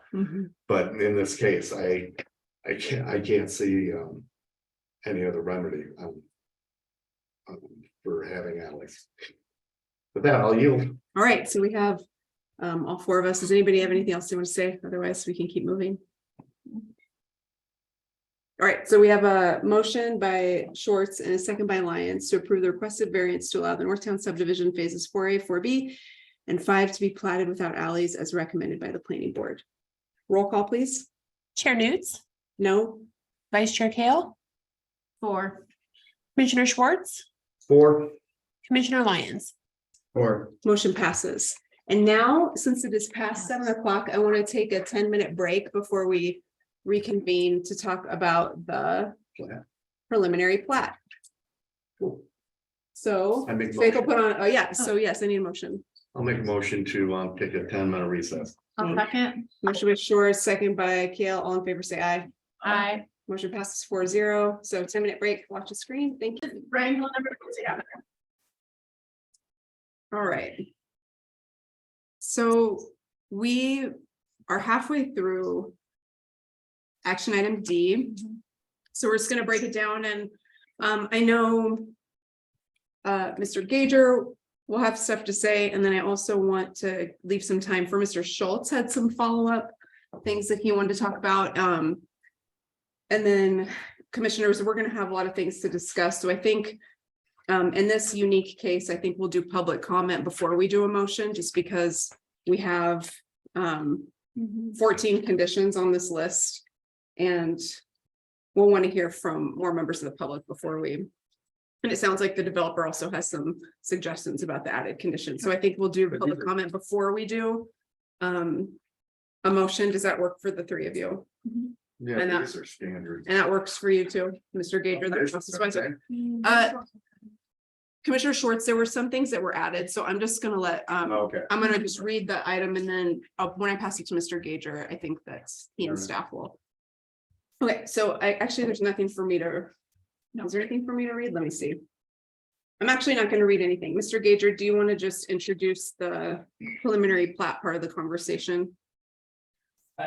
Absolutely. Thank you, Chair Newts. And so with the decision on the variance behind us now, we turn to the approval of the preliminary plat. And before I turn it over to the applicant, I will note that the recommendation as it went from staff to the planning board included 9 suggested conditions. And for us this evening, there are some added conditions that take us up to a total of 14, as indicated on pages 77 and 78 of the staff report. And so I would turn it over to Garrett on behalf of the applicant. He had some comment on at least 3 of the conditions in my notes. So Garrett, take it away. Okay. Yeah, thanks a lot. I don't, I kind of presented on both pieces of this action item, so I don't want to be too repetitive, but I do want to make sure everything is heard. I think I would start by just saying, yeah, this going back to the design of the subdivision, it was very much a collaborative process between the planning department, public works, and the design side. We have a planned infrastructure sewer and storm. We have the town, the city's engineer, through the public works department has said that there is adequate water and sewer capacity. There's adequate roads to this subdivision. And obviously, as we stated already, it meets all zoning density, all of those requirements as we stated already. The conditions, I think we're okay with all of these conditions. Some of them did come from the planning board discussion. Items 8, 10, and 12, I would like some further discussion on, starting with number 8. All outdoor lighting in this development will be required to be night sky friendly. City standard streetlights will be required throughout the development. So that one there, we would request maybe the language to be modified to match the first 3 phases of this development. There was quite a bit of back and forth between Shannon and Public Works and the owners. And, you know, I don't know that they're necessarily night sky friendly or not. And Shannon could probably weigh in there, but I think if the language was written to say match previously city approved lights similar to phases 1 to 3, I feel like that would accomplish what the city wants, and the developer would be able to do that as they already have. You want to talk about each one, or should I lay out all 3? I'd like you to lay out all 3 if you could, and then, yeah, thank you. Okay, the next one is number 10. Additional snow storage will be provided on the west leg of Wheat Ridge Road. So that one we have talked about with Shannon again. We have, if you can pull up the plat, or you want me to, but we have some open space dedicated already on the west leg of Yeah, Wheat do Ridge Road. you want to, Garrett, do you mind pulling up the map and then you can show us exactly where you're, Yeah. thank you for doing that, since you have the power of the Zoom. Well, I might have got kicked off. Got it? You're there. Sure. And the plat. Okay, so this is Wheat Ridge Road right here, this cul-de-sac. This is the west leg that the condition mentions. This is a 20-foot open space dedication right here, partially for our storm pipe to go drain down here to the southwest. Mhm. But also this will be lay down curb here for snow storage. So I think in talking with Shannon, if we provided an additional 10 feet, whether it just be, you know, maybe it's the first 30 feet of this open space.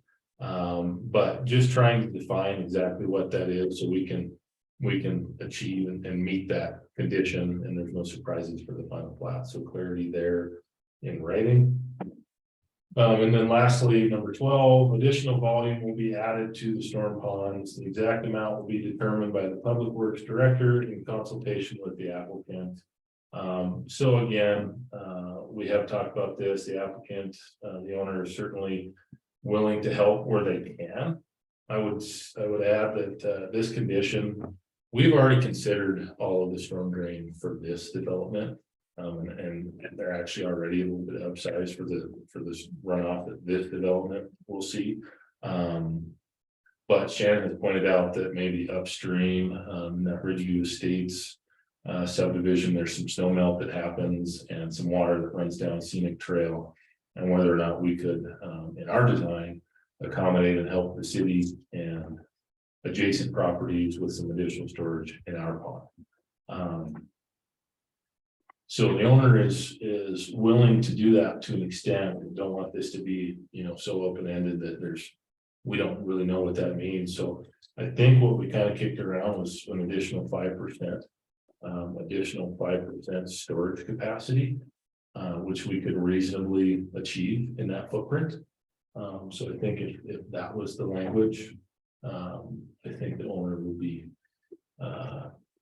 would approve that anyway. So those are my 3 comments there. I think I'll leave it right there. I think what we'll do is we'll circle back to them after we do public comment when we all start talking, but I have them written down. It looks like Mr. Gager also is taking notes, so thank you for that, putting that up front for us to consider. Yeah. Anything else that you want staff to speak to? No, staff and I will be prepared to speak to any of the recommended conditions or any other questions that you folks may have in your deliberations. Okay. Commissioners, do you want to ask any clarifying questions before we open it up to public comment? I just want to give us a chance to get any initial questions asked. Knowing that we're gonna have a deeper conversation after public comment.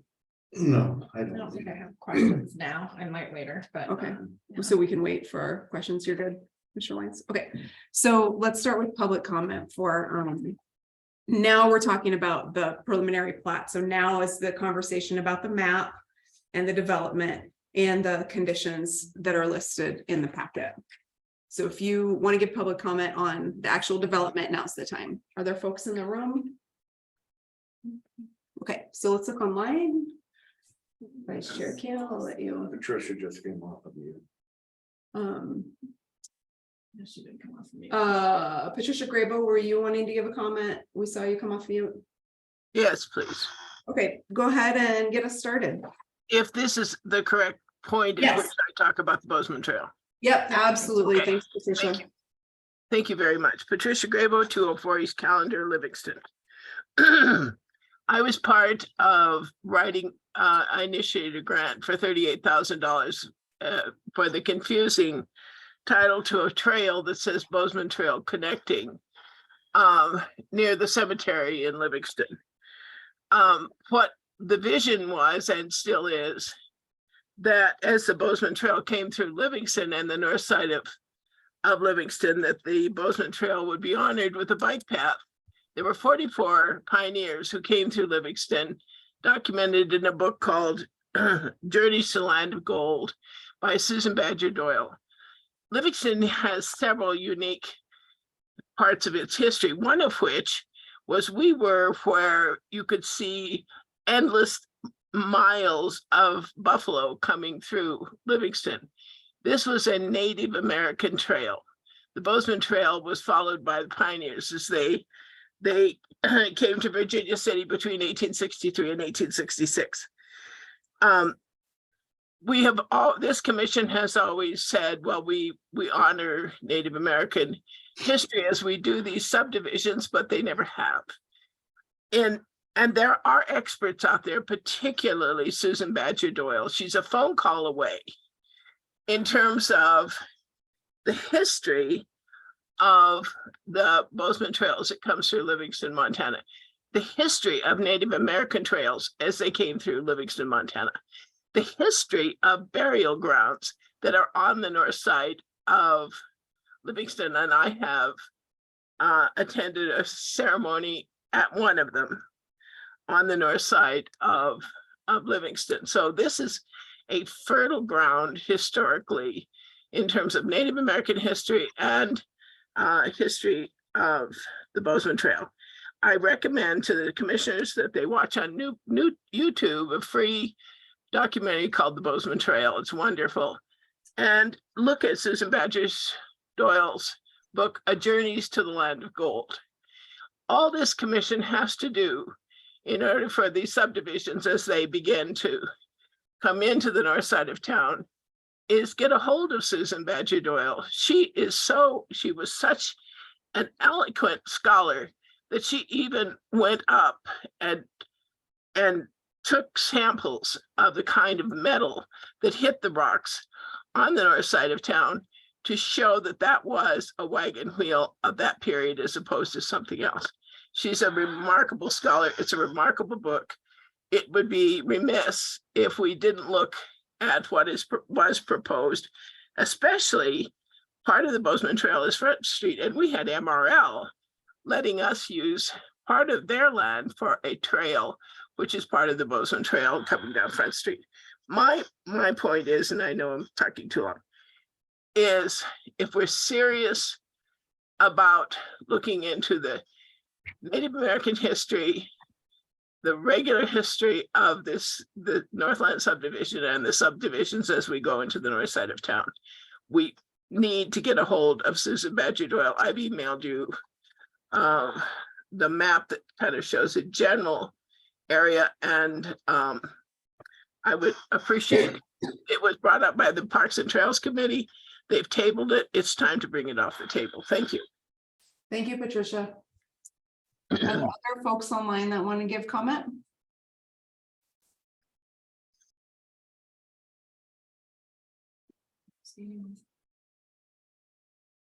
All right, public comment for the conditionally, let's see. For the preliminary plat approval, public comment for the preliminary plat approval of Northtown subdivision is closed. All right. So now, commissioners, we can move into conversation about subdivision. We can talk about the conditions of approval, 3 that were highlighted by Mr. Schultz, and any additional ones that the commission would want to discuss, any additional issues that the commission would want to discuss. I want to suggest that we start with Mr. Schultz's, just to address those first, and then we can move into a broader conversation amongst the 4 of us. So the first one was outdoor lighting. And this development will be required to be night sky friendly. City standard streetlights will be required throughout the development. My understanding is there's a request to amend that to say outdoor lighting in this development will be required to be night sky friendly. City standard streetlights to match the city approved lights for the first 3 phases of development will be required throughout the development. Is that? I would pretty much drop the first sentence regarding night sky friendly. Okay. Thank you for helping me better understand your request. So the request is for it to say city standard streetlights to match city approved lights for the first 3 phases of development would be required throughout the development. Yes. Thank you for helping me. Are you writing that out precisely, or do I need to write that out precisely? No, I've got the note here. Thank you so much. Okay. Commissioners, Yeah, just Go ahead. to clarify, this is only for the streetscape lighting, not residential that we're discussing here. Great Residential has their own great night sky question. limitations. Kim, Let's maybe. pause for 1 second. Is it streetscape lighting that you're talking about, or residential Yes, also? yeah, so they're specifically referencing city standard streetlights. Right. And then Mr. Gager, I think you have a staff person that might want to speak. Yeah, absolutely, Jim. Madam Chair, I can clarify since I wrote this. The all outdoor lighting is just a reference to our night sky ordinance that applies to private yard lights or any other outdoor lighting other than street lights. So it's a 2-part. You can omit that first sentence and it doesn't change the fact that they have to comply with the night sky ordinance. So they'll have to comply with the night sky ordinance regardless of whether this is in the conditions for approval. Yeah. Okay, thank you. Commission. Commissioner Lyons has a follow-up question. Yeah, are there examples of night sky approved city streetlights in the city, and is that a requirement that has been made in the past? Directed at Mr. Gager, answered by whomever. Yeah, Shannon, Excellent process. thank you. I will defer to you, Shannon, on the subject of streetlights in the city, and let me know if you need clarification on the question, please. I would appreciate clarification on the question, but I'm fully prepared to answer, I think, anything pertaining to streetlights and night sky ordinances. Great. So the question, as I heard it, is, are there examples of city streetlights that comply with the dark sky ordinance in the city in operation currently? So absolutely, and I just have to commend Matt and Bill and the Northtown Development for actually being the only development in the city of Livingston that complies with our night sky ordinance. The lights that they installed on Sweetgrass Lane and for this first 3 phases of the development actually do comply with our night sky ordinance. So I appreciate their patience in us navigating through that, and their fixture is actually the one that is in our design standards for residential streets.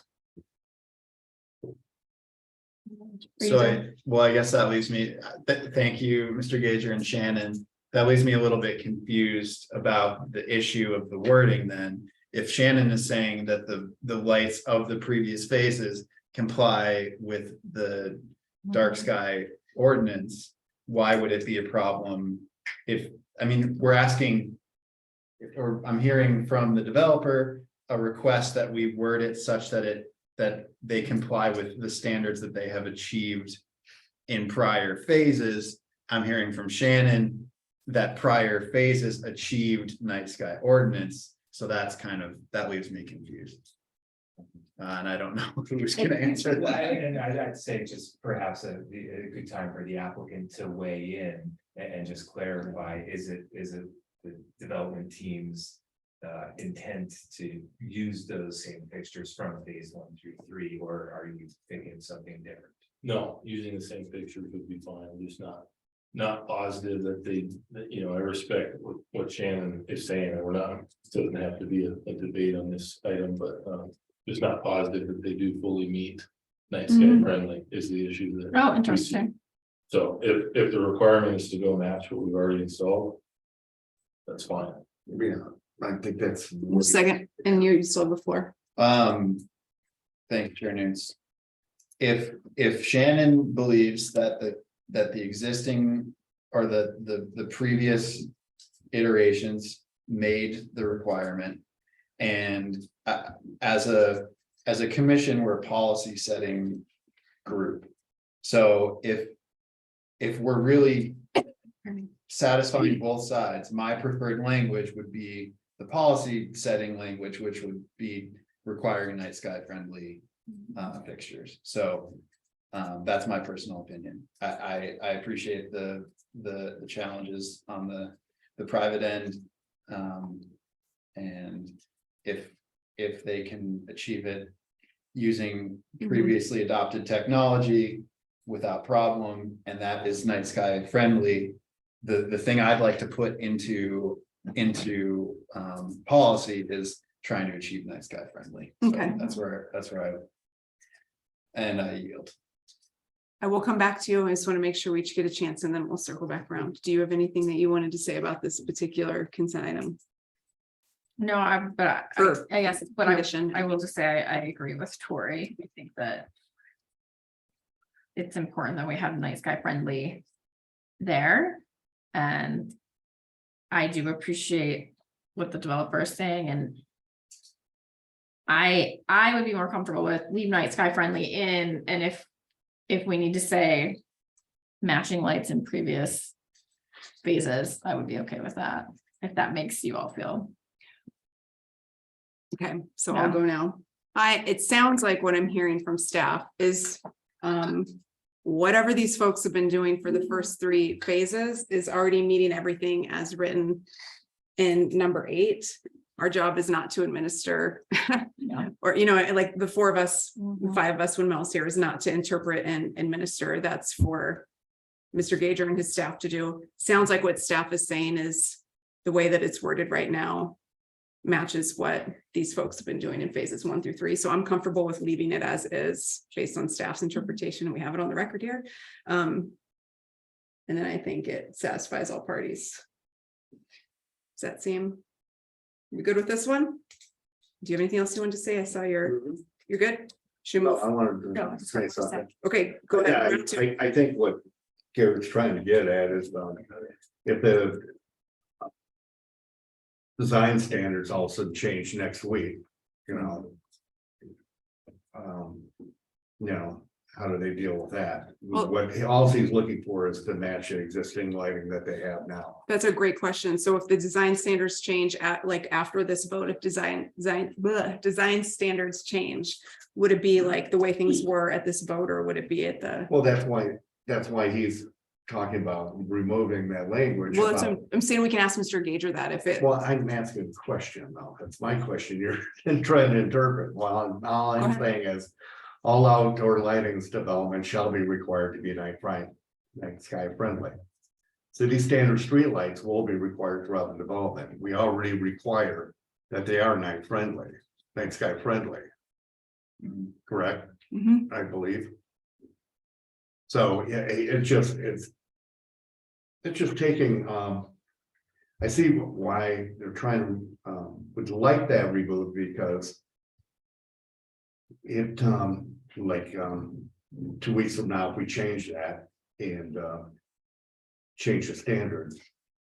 With that language in there, seems to me that they'd have to, abide by that, that's all. So can I just ask you a question? Sure. So are you saying you want to have it say the part about the matching the first 3 phases? Is that the part that's important to you to put in? Yeah, do just Okay. match existing lighting, Okay, I just want to make sure I'm. I just see where they're trying to cover themselves without, And then, removing, the night sky friendly so you want to, language. you want to remove the night sky friendly, or you want to I keep? can see why they would want to, just because it could become arbitrary and capricious, just, down the road.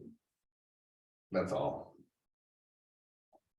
So, I'm not hung up on it that much, but I'm just, that's the way I feel why this is, why that language wants to be stricken, that's all. Okay. And I can understand it and agree with it, but I don't have a strong feeling one way or the other.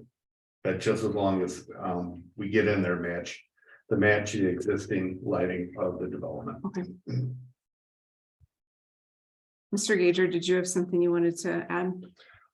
Yeah, I think Commissioner Schwartz has keyed in on a certainly a very valid concern that anybody who's expending money on lighting in the city may have. And my what I would offer to the applicant and the development team also is just a little history. The city of Livingston does have a night sky ordinance, and that ordinance 1967 was passed on April 3rd, 2006. There was a compliance deadline when that was passed to bring all non-conforming lighting into compliance, and in that time the city gave approximately 4.5 years to bring those lights into compliance as they were repaired or replaced. And so I would offer that would be a likely path that the city would pursue if there were meaningful changes to the dark sky, night sky ordinance in the city of Livingston. It is typical to allow a period of non-conformance because of the expense and the difficulty of changing over lights and all of that. And I've dealt with dark sky ordinances in other municipalities, and that is a very common practice in government to allow a period of non-conformance. So hopefully that would address some of the hesitation if the commission does seek to go in the way of approving the condition as recommended. Thank you, that's helpful. Commissioners, do you have any other things that you want to add? Otherwise, it sounds like we're at the place where, and I'm happy to be corrected by commissioners, all outdoor lighting in this development will be required to be night sky friendly, and then city standard streetlights to match city approved lights for the first 3 phases of development will be required throughout the development. That's what I have based on our convo. So we're keeping the night sky, and then we're adding what we already know, which is that staff say the first 3 phases were in compliance with what they already have been using. Move on. That's not quite how I understood. Okay. I think that is stating 2 existing conditions.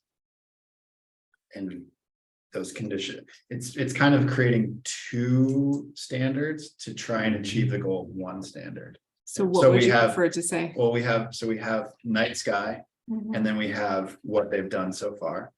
And what we heard from Mr. Holmes is that those are one and the same, night sky and what they've done so far. If there is, for some reason, that's not true, if for some reason city standard changes, then we have we're putting in here a requirement to meet my night sky and city standard. And if one of those things changes, then they can't satisfy both of those requirements. So I think it makes sense to have 1 requirement, that requirement being either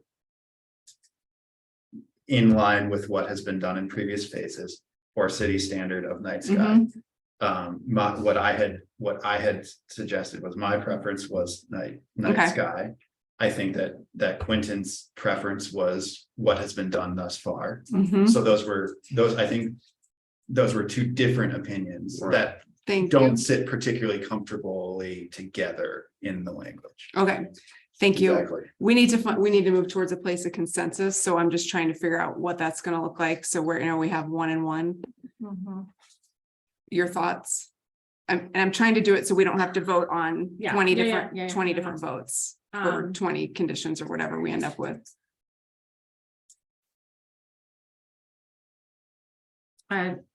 My preference is that it says the night sky friendly, and I feel confident in the conversation that we just had with all of us and with Shannon. That what they're doing is night sky friendly, and that's not gonna change. At this point, if it does change, they would have to change their lights in potentially 4 years anyway. So you know, Right, if we make a change, they would have, and they didn't comply, they're gonna have to make a change at another point anyhow. So it's what I'm hearing from Mr. Gager. If we were to make a policy change, then they'd have to make a change Yeah. within whatever grace period we gave. So, you know, I think night sky friendly is fine. yeah, I think that night sky friendly is also fine, based on what we heard department heads say. It's being interpreted in a way that matches what the developer is asking for, so I don't see a problem with just having it say the first sentence. Thank you also for pushing for clarity and better conditions of approval. Okay, So we're just gonna leave that alone. no, we're gonna Okay, just correct. take it down to 1 sentence, the first sentence. All outdoor lighting in this development will be required to be night sky friendly, understanding that the developer wants to do it the same way as they did in the first 3 phases, and also understanding that 2 department heads have said, yeah, what you're doing in the first 3 phases is night sky friendly, and also understanding that if there's changes to the policy, Mr. Gager is saying there's usually a grace period of about 4 years for all. So we're striking city standard street lights will be Yes. required throughout Yeah, the development. Okay. yeah. You know, if I could offer some input, I think that is a clarification to keep the city standard streetlights being required throughout the development, because to remove that condition may imply that no streetlights would be required by the development. So keep it as it stands. Yeah. You know, as written, Okay, maybe more clear. all right. That was what I was suggesting as well. Thank you, guys. This is 8A great. and 8B. So we're saying number 8, no changes. Yeah. All right, thank you. Okay, let's move on to number 10. Additional snow storage will be provided on the west leg of Wheat Ridge Road. So it sounds like the developer would like a defined space and not for this to be ambiguous, so they can more clearly plat out their neighborhood. I heard one example was like 10 feet of space. I would just say, Mr. Gager, do you have thoughts on how we work towards a defined amount? Since this is more administrative than commission. Absolutely, I certainly appreciate the applicant's request for some clarity and size and responsibility. And so on this one, I would defer to Shannon. You know, generally speaking, 20-foot widths are maintained for emergency purposes, but snow removal equipment is a little bit larger and operates a little differently. So Shannon, would you care to offer up a preferred width for that snow storage area that was identified earlier, and also clarify if you'd like that width to run the full depth of the properties, or if you think, as was potentially proposed by the applicant, that only having it be a little bit wider and for snow storage for the first 30 or so feet, if you think that would be sufficient. Welcome your thoughts here. Thank you, Mr. Gager.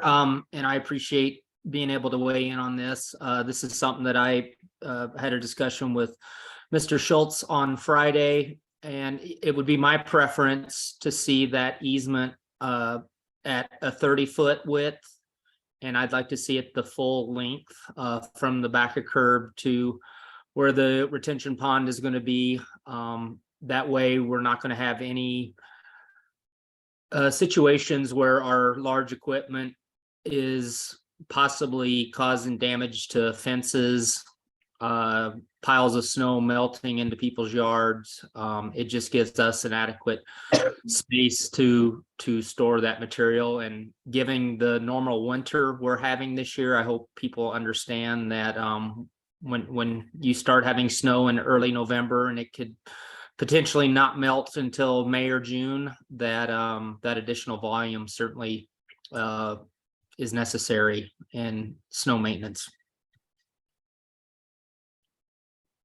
So, you know, in essence, I'd prefer to see it at a 30-foot easement width. For the full depth of the lot. That is correct. Thank you, sir. Appreciate it.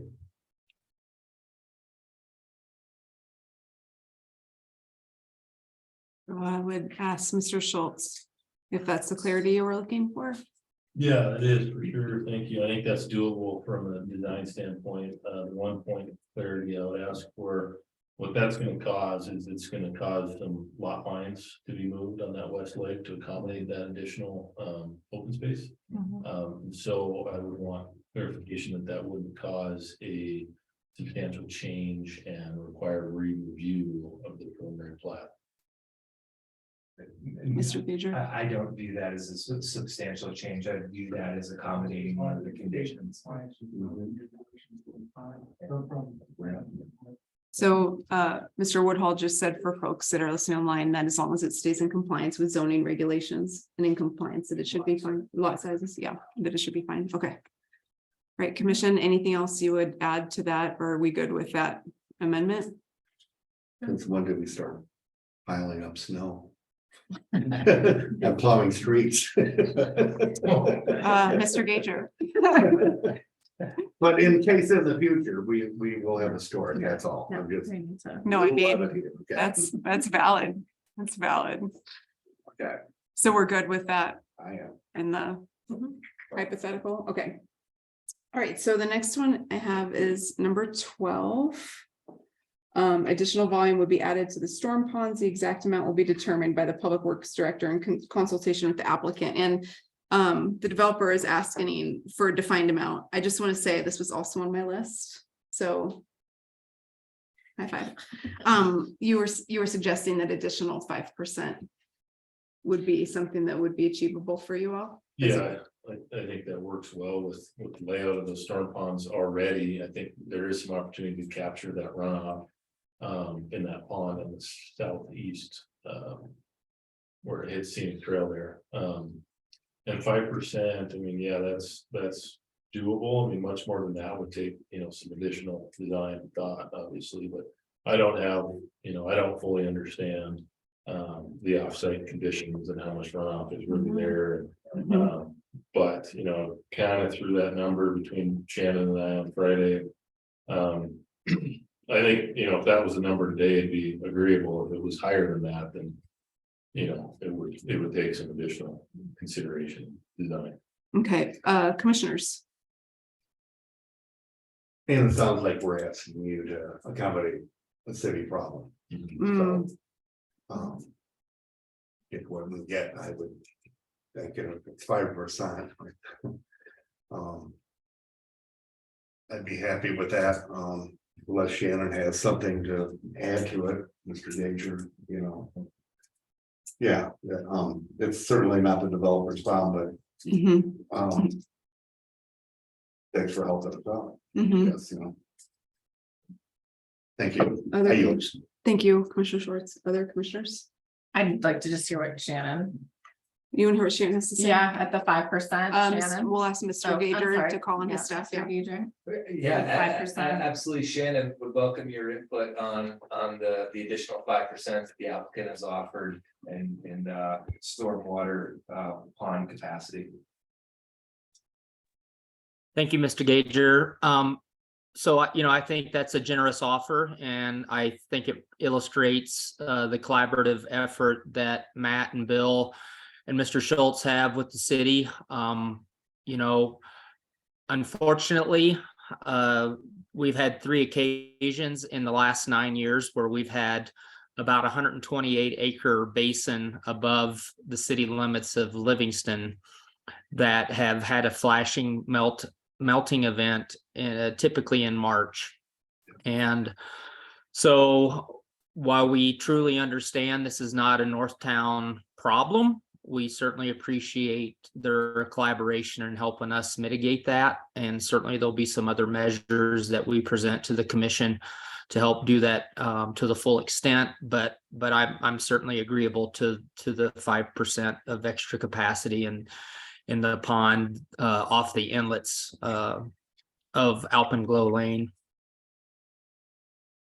You have the floor, Vice Chair Field. Do you have anything else? No, I think that does it, and it's great that you can all help with that. Obviously, as we add more hardscape, that water's got to go somewhere, and if it's coming towards you, to have a place to put it would be a good idea. So, yeah, thank you. So, Madam Chair, and if I may interrupt, I did send some photos to Faith earlier today and to Mr. Gager, and I really feel like in a situation like this, just taking maybe a brief moment to look at a couple of those photos just to understand the event that we're describing, and certainly appreciate Northtown being agreeable to providing some additional stormwater relief for the city. yeah, I'll say something and then we can look at the photos for fun. Yeah. Yeah. I Did you yield? Okay. I just want to say, first of all, one thing I really like about this is the storm ponds. Big fan of storm ponds. Do you think that 5% eats into the open space at all? Because I know that's like a critical part of your design is having these open spaces for the public. Does this in any way like impede the public's ability to use the open space with the expansion of these ponds? Potentially, but we may be able to just dig deeper. The city, I remember off the top of my head, whether they have a max depth, they're designed at 18 inches deep right now. If the city allowed us to go to 2 feet or something like that, then we wouldn't be going wider. Is that an administrative decision or how is that? Yeah, I believe that's something we can handle. Okay. We'd certainly be willing to work with the applicant, absolutely. That's my concern is that there's been this intentional design to have open spaces. And so I don't want to see them all, that intention be undermined by increasing capacity. So if there's a way that could be handled administratively, that's fantastic. Absolutely. Cool. Yeah, anything else to say on that before we look at Shannon's show and tell? All right, bring it on, Shannon. Let's see some fun pictures.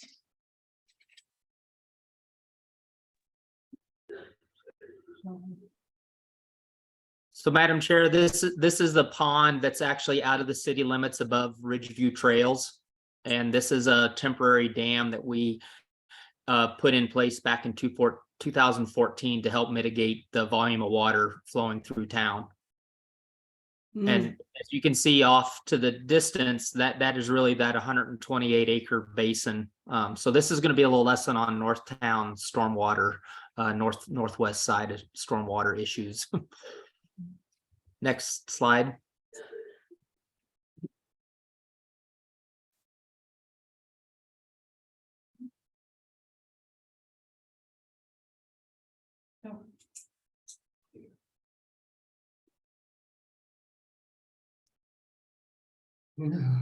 So this is Ridgeview Trail subdivision, just north and west of Northtown.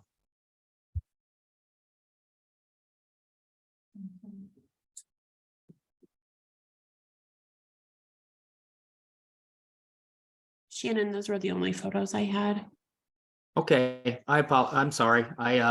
There was one that actually showed the existing pond from phase 3 from Northtown that was actually full of water after this event. So, but certainly the retainage ponds in this development certainly play an impact in the volume of stormwater that ultimately goes down Summit Street into the alley between 7th and 8th, and then ultimately ends up into the ditch. So thank you for giving me time to give you a little explanation of our situation. We like public works visuals, so feel free to keep the fun coming for commission meetings. And you can always forward that photo to Mr. Gager, and I'm sure you can send it along to the 5 of us. Wonderful. So we got another one checked off the list. Sounds like we're all on the same page. All right, so commissioners, what else you got? We're gonna move on this. Not yet. We have to deliberate. I have additional, On the other 14. nope, we're gonna try to see if we can get to. We'll try to see if we can get to a place where we have a complete list and vote on it all at once. So we'll just keep working through. I have some additional other commissioners. Additions. Yep, other commissioners may have additional conditions as well. I have a couple things. Yeah, we can take around. So if you want to Okay. go first, great. Really just kind of looking at, so there, I know that we added the condition. Condition 13, all language limiting this development from achieving full R2 zoning density shall be removed from the development's covenants. I just wanted to flag, because it wasn't mentioned in the planning board meeting, that in the covenants in section 12.06 at condition, you're gonna have to give me just a second. At condition 9, I just wanted to make sure we saw this and that this was removed.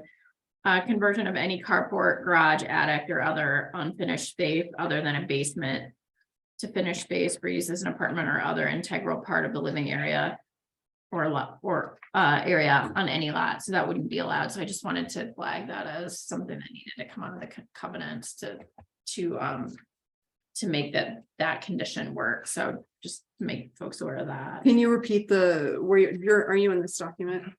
Yeah, so I'm on page 330 of our whole document. This is not numbered for me. Faith, is it possible to pull up the subdivision application and it's page 330?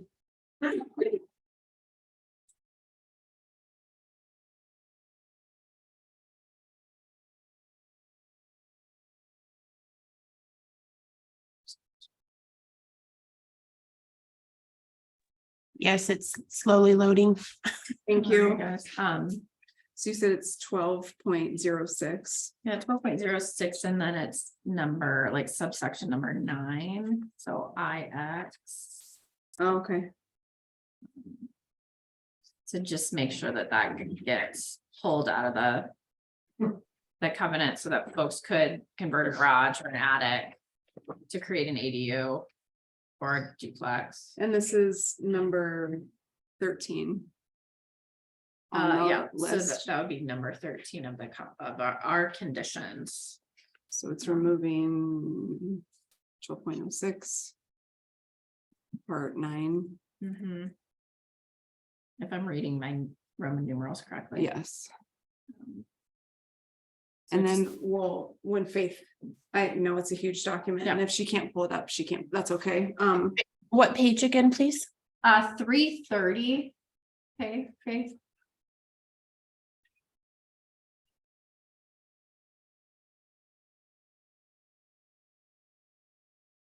There we go. Thank And- you. It's right yeah. there at the bottom. At the bottom there. Okay. So just to remove that from the restricted activities. Is the one, and then let me just go to. 320. Sorry, No, you're fine. this has been a little difficult for me without having it on paper. And then I know that the planning board, there was some discussion around bear-proof trash cans or putting garbage away. And I in that discussion, there was sort of like, oh, well, there's something in the covenants that sort of takes care of that. And so I went to look, and it does say, so the page or Faith, I'm sorry, this is on page 327, at 11.08. It does say artificial feeding of wildlife and big game shall be prohibited, including any food, garbage, or other attractant. So that is in there. I'm wondering, I know that bear-proof garbage cans are a big lift at this point, but something that we probably need to be looking towards as we're especially moving into that urban wildlife interface area. And would the applicant consider putting something in the covenants that would just say trash cans would be inside in a shed or a garage until it's time for them to be picked up? Or use a bear-proof garbage can just to get that out of the way so that we're helping with that issue that we know is happening up there. So those are my thoughts. Okay, so let's just work through these one at a time and we'll do one commissioner at a time. So the first one you said was, the first one that you said was number 13, making sure to also add, including removing 12.06 part 9 in the covenants as a restricted activity. Yeah. Okay. I'm in favor of that. Other commissioners, so what Vice Chair Kill is really getting at, it sounds like, is making sure that we can still do ADUs. Yeah, that all that language, I mean, just to be sure that that's removed from the covenants. Okay, and then you were also suggesting adding, keeping trash cans like in a garage or shed or enclosed. Yeah, Or alternatively, in a bear-proof trash can. okay. And And I might add that I've had bears in my alley. mm, Living. God, Mhm. so. I want to just. Let me just write this. I just want to add that since that public hearing happened, I met with Mr. Gager and I met with FWP, 2 people from FWP, Greater Yellowstone Coalition, and somebody that does work with bears at PCEC. And also the Public Works Director was there, and the information shared at that public hearing was not reflective of bear activity in Livingston. In fact, FWP has indicated that we do have bear activity regularly in Livingston and would advise that we do start working towards being more proactive to reduce the human bear conflict. So it was sort of conveyed in that public hearing that we don't really have issues in Livingston, and that's actually not the case according to the Greater Northern Yellowstone bear expert from FWP who actually lives on the north side in Livingston. So just to share that with the commission, I think Mr. Gager, will continue the conversations, and this will be something that the community will learn more about as time goes on. But for now, we know that the information at the public hearing is not reflective of what's actually happening. And so there are bears on the north side and everywhere else, like Quentin's house, apparently. Well, I'm just saying, if you're gonna require it up there. But the onus on them, it should be, citywide, just, because bear activity. Up there, and it's down here, that's all I'm saying, just. Yeah. Not trying to be overly burdensome on this. Common sense goes a long way. Okay. So it sounds like Vice Chair Kale, we have 2 from you. That sounds like the commission supports, which is the removing the part that restricts activity, and then what I would say the common sense, keeping it enclosed or bear proof trash can, one of those options. Are we all good with those before we move to the next commissioner? Yeah. Okay, who wants to go next? I was part of the process of making this So you're good? list, so I'm satisfied. Do you have anything else? I'm satisfied Okay. with. I have more restrictions that I found that restrict that work against our growth policy and our current code and guidelines. So I'd really like to do this in a way that's encapsulates all the things at once. So I do think that the developments, and this is I got these from the covenants and What number are you referring to on that? I'm not, it doesn't exist yet. Because I'll tell you why in just a second. So I'm referring to the documents that were in the application packet. We have the Northtown covenants, and we also have the Northtown design guidelines and regulations, which I'm not sure if that was on their website or on the the application packet was really long. Was this in your packet too? Yes. Thank you. You have it dialed in more than I do. Your working memory of the packet is, you probably haven't memorized. Okay, so there's a few things in here that are more restrictive than our Livingston Municipal Code. One of them is the attached two-stall garage. The limits on building heights are actually shorter than what we allowed in code. They also have some definitions about roof pitch that limit the height of building according to the updates that we've made in code. I believe that the part about townhouses and ADUs have already been addressed through the planning board and Vice Chair Kale. But my concern is that I don't want to see anything in here that's more restrictive than what we have in code, because I know the commission's been working really hard, and with our last planner, Matthew Menard, to increase density where we have, where we already are having like roads and infrastructure. And so I would just really like to see that in place for this part of town too. So I would suggest maybe language, I would check with staff to make sure that this encapsulates the things, but I would suggest something like the building requirements and allowed uses under the R2 zone for this HOA shall not be more restrictive than the zoning code and building code set out by the city of Livingston. Mr. Gager, does that seem? Do you want me to reread it? No, I absolutely, I understand that. Okay. Okay. I know we've made some tweaks to code, so I just want to make sure that it, that this falls in line with what we're doing everywhere else in town. I would also add that the covenant shall not require two-stall attached garages as it limits housing diversity as identified as a community goal in the growth policy. Yeah.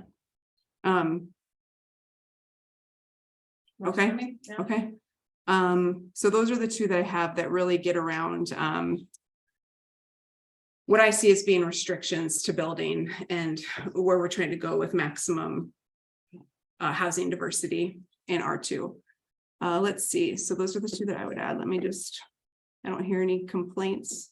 Well, did the developer put those conditions on? No, Or- we get or to, we did? we get to add conditions as a commission. And so those are the conditions that I would add. And it sounds like two other commissioners support those conditions.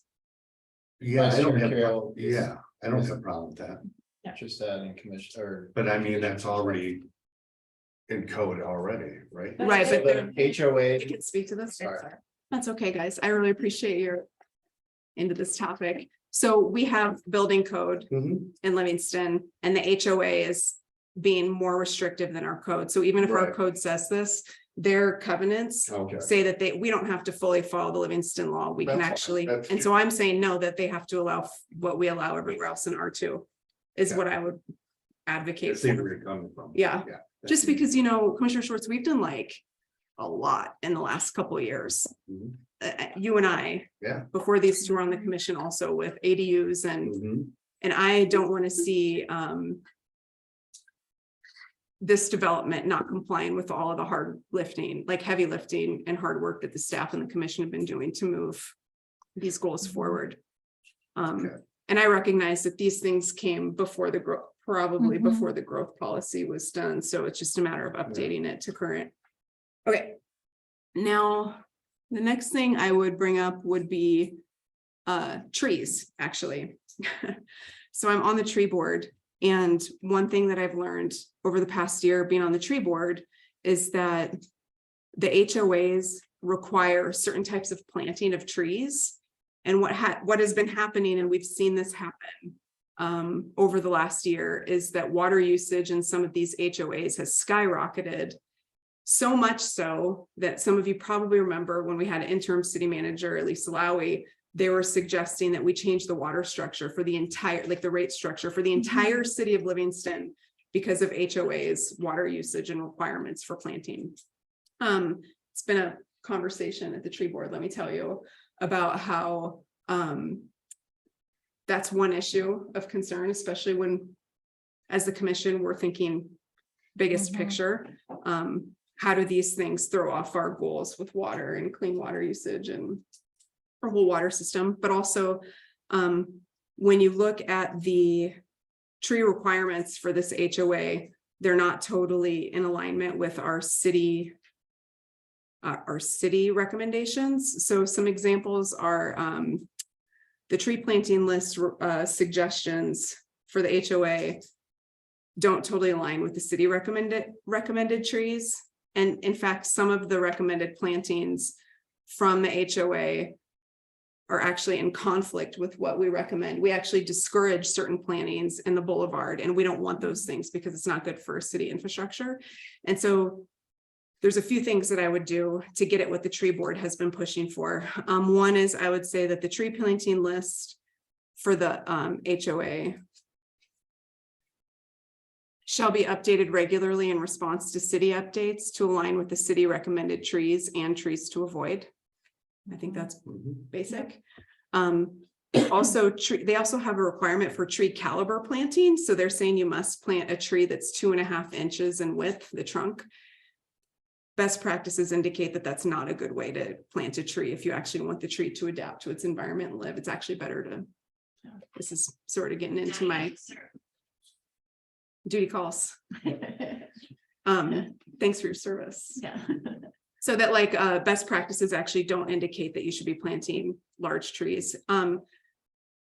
But in addition, the tree board is moving towards recommending, there's a list, I believe, that's before our arborist to go up on to get updated. The tree board is actually moving because of the north side towards things like bushes and shrubs, because the north side is a very different terrain and ecosystem than the riparian area down by the river. And so what works well down at lower elevations in towns will just die in a few years up on the hill. And so the tree board is almost starting to think about making neighborhood or ecosystem specific recommendations, which is a curious and interesting thing. But so the second thing I would suggest for a condition is that tree caliper planting requirements shall be removed because they restrict recommended species and best practices for planting trees to adapt to be resilient after transplanting. I don't want to see a bunch of money spent on trees that are going to die, basically. And I don't want a bunch of water going to, you know, but that's my concern, is that it's not in alignment with our water goals. And then the third thing, another thing in terms of restrictions are you guys with me for those so far? Any objections? Okay. Another one I would add is there's actually a section in here on pets, which I find to be interesting. And given our recent conversations on animal ordinances, it's on my mind. So section 1108 indicates that only birds, dogs, cats, or small in-house pets are permitted, which I believe that they should not be more restrictive than what we allow everywhere else in town. So I would say the allowed pets shall not be more restrictive than what is allowed under the City of Livingston Municipal Code. I think we already have that covered. I don't think we need to be more restrictive in a certain neighborhood if somebody wants, you know, whatever else people want in Livingston. Buffalo. I don't think that's allowed. Maybe in your neighborhood, but not in mine. Yeah. Yeah, so I would, any objections to that? What I'm really looking for is to not have, you know, I'm really looking for consistency and uniformity. Like when we vote on code, it's for everybody and it's not, you know, it's equity. It's an equity issue is what it is for me. Does anybody have objections to that condition? We need to extend the meeting. So, yeah, we do need to extend the meeting. Do you want to make a motion? Make a motion to extend the meeting. Second. All in favor, say aye. Aye. Aye. It's unanimous. Let me make a note so I can remember. 8:35. So it was Lions. And then Kale, and then 4-0 at 8:35. Thank you. Okay. Ouch. I just hit my own kneecap. Okay, so we left off on pets. Does anybody have objections, commissioners, to? No. Okay. So. The next things that I would add. Can we see a map of the subdivision, please? Because this will go better with a map. I don't remember do you know what page your favorite map is on? I know it's in appendix C is our plat. Okay. My computer's dead, so I can't. I trust your memory, your working memory of your Faith. Are you able to pull up, it sounds like Yeah. Thank you. Let me just scroll through this packet really quick. Thank you. That was the fear that Vice Chair Kale and I had coming in, is that our computers wouldn't make it, so Yeah. I guess Well, you drew the That's why I short didn't straw. bring mine. It didn't have that. Well, he's got the large document open though, so, and ready to zoom, so, It's a lot. yeah. You said it was an appendix C. That's the plat. Appendix R is kind of the overall plan that we've been looking at here. It's a good memory. It's really a lot. I bet you have. You appreciate it. I guess I'll just wait a second. Is that it? Oh, wait, here she goes. Awesome, that's great. I think that'll work for my first one. I'll switch it up. Okay. So in this, I did not print off all 500 and some pages. I just printed off the part that I needed. So it was like some introductory materials. There was a reference to it was in and you do not need to pull up this page, Faith. But the subdivision application and preliminary plat submittal, there was an indication that an access connector road would likely be required to extend to either North Yellowstone or Fifth Street for complete development. And I think, will you help me out here, Mr. Schultz? I think what you're talking about is connecting, let's see. So this is North Yellowstone and this is Fifth here. So you're talking about connecting something this way? Yeah, there's a couple of options there, and that's for the future phases. That's not for this subdivision right now. What's driving that is the dead end length. So I just want to say out loud what I was pointing to, since I realized that nobody on Zoom knows what I'm saying. So we're talking either where North Yellowstone ends or Fifth Street ends, and it would sort of connect over to Scenic Trail at some point. No, there's actually a big loop that kind of goes east and then down to the south. Right. And this is the North Yellowstone connector that, whatever that, I think that stays North Yellowstone this way. Would be this road or this one in the far northeast corner of the parcel. Okay, so I guess my first suggestion I would add as a condition is we add a connector road that includes pedestrian and bicycle connectivity from Reservoir Street. Can you pull up that map again, please?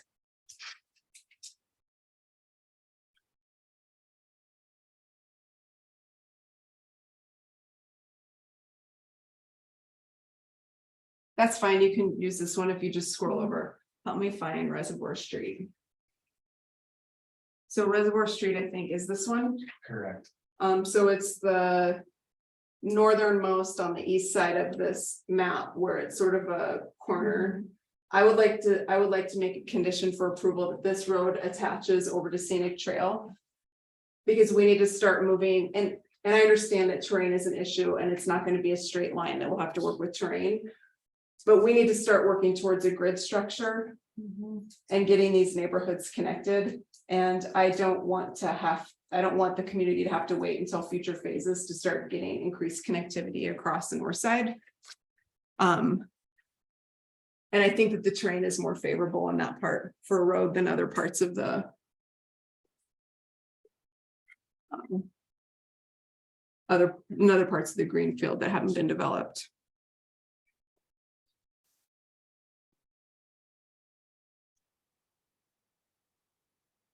What do other commissioners think? I'm looking for some kind of connectivity because we don't have it, and that all this is really cut off from that eastern side of the north side. I can start with my thoughts here. Mm-hmm. I think connectivity is really critical. It's my biggest, or the street network design is my biggest critique of what we're seeing here. However, I also don't. If I were to get to make a condition of approval based on streets, I would just reorient the streets at question and not talk about streets related to the next phase of the development. So like if I had to pick, if I had to choose about street orientation, I would want to focus on what's in the preliminary plat and not a future phase. Also, I'm not familiar enough with the terrain to know how feasible that connection might be. I would guess it probably would require extensive engineering as you're depicting it. And I don't, I guess I'm not sure how appropriate like negotiating street orientation for future phases is within the conditions of the phases that we're working on right now. So in theory, I like the proposal about directing the developers in future phases towards a gridded street network that will do better to connect to the existing grid, will do better to facilitate future grids that will be contiguous to their developments. I like in theory, that's exactly what I want, but I don't feel like that's actually, not having been part of these processes very often. My take is that that's probably an inappropriate ask at this point. That's fair. Do you, I believe it's onerous. Yeah, I would disagree with that condition. I think it's my concern would be maybe we get a better design if we didn't just put a road out there right now, right, later on. But I think that this is a good time to sort of put folks on notice that that's what we want. That's what we're looking for, and that's what we'll expect in the next phase. So be prepared for it now. Because we need to get connected that way, and we need to connect into those neighborhoods. So, you know, I think this is a good time to say, be prepared for this next phase. And when you're looking at designs, that's what we're hoping to see. But I would also be concerned that if we kind of tried to mandate that now, that maybe we wouldn't get as good as a design as we might get in the future if we try to do it now. So, yeah, I agree with all three of you. I think that we'll have to keep having conversations as these come. So I'm being swayed. Way to go. But these future phases have got to be working into the grid structure. So Faith, can you please pull up that map again? Sure. Thanks. The thing that is very clear to me when if you can zoom out just a bit. The thing that's very clear to me is that this subdivision, the current phases we're talking about and the future phases, this is the transition space between these, what did you call them? Curvilinear streets, this sort of stereotypical suburban design and our historic traditional street network. And we want more of this. Livingston wants a grid. Livingston wants the grid. And so how important are these gray areas of the map to move us from where we are to where we want to be? And what we really want to see is a developer leading us, like listening to the community and being really responsive to the community needs in these future phases to connect these newer subdivisions to the historic town in a way that gets at everything that we've been saying. It's more bike friendly, it's safer to walk on, it helps ease the burden of cars on the north side, and it is a burden. The cars on the north side. You all don't live on the north side. I think one of you in this room does besides me. So you don't see it every day like we see it. It's a burden, and I live down where it's the most congested. So we need to be thinking about these neighborhoods as ways that, you know, really get at all of our issues. And it's a lot to ask, but it's a big lift to build these subdivisions and it matters. So I think my last point gets at what you were saying, Commissioner Lyons. Which is talk about road configuration and the phases that are before us. It looks like, according to what Mr. Garrett had up earlier, I'm going to try to say it out loud for people that aren't seeing, there's this open space right under the lot, under 4B, where there'll be a connector road to future phases, which is great. That was one of the things I would have asked for, so high five again, we're on the same page. The other thing I would like to see is some sort of connector road between Sweetgrass Avenue and Wild Rye Road, connecting these two sides, because this isn't even close to the grid street yet. And if you look at the scale of these streets and how many houses, you know, these are huge stretches of roads with no opportunity for anybody to get across these roads. And you compare it over to the scale of the historic design, where there's a lot more roads because it's the grid structure. This is a huge stretch with no break in road or break in the neighborhood. So I would really like to see something across this phase 4A that increases connectivity and is moving us towards the direction we're trying to go with having more gridded streets and less curvilinear streets. Yeah, you don't have to be meek about it. You can go, Commissioner Lyons. Faith, if you wouldn't mind keeping that up, that would be helpful for my point. Thanks. It looks to me, Chair Newts, like a connection between previous phase and Wild Ride Road would be next to impossible, because that's already been platted. So there's already individual property owners for those parcels on the to the west. Yep. So you would either, I mean, it looks like there are some undeveloped ones, so you might. So that's my first take. And then second take is, and this is to Mr. Gager and then to whomever you directed to, is it appropriate right now for us to be having conversations about like the design of, like to be having conversations about the design of the plat? If that's the case, it very much changes my understanding of what we're doing here. No, I appreciate the question.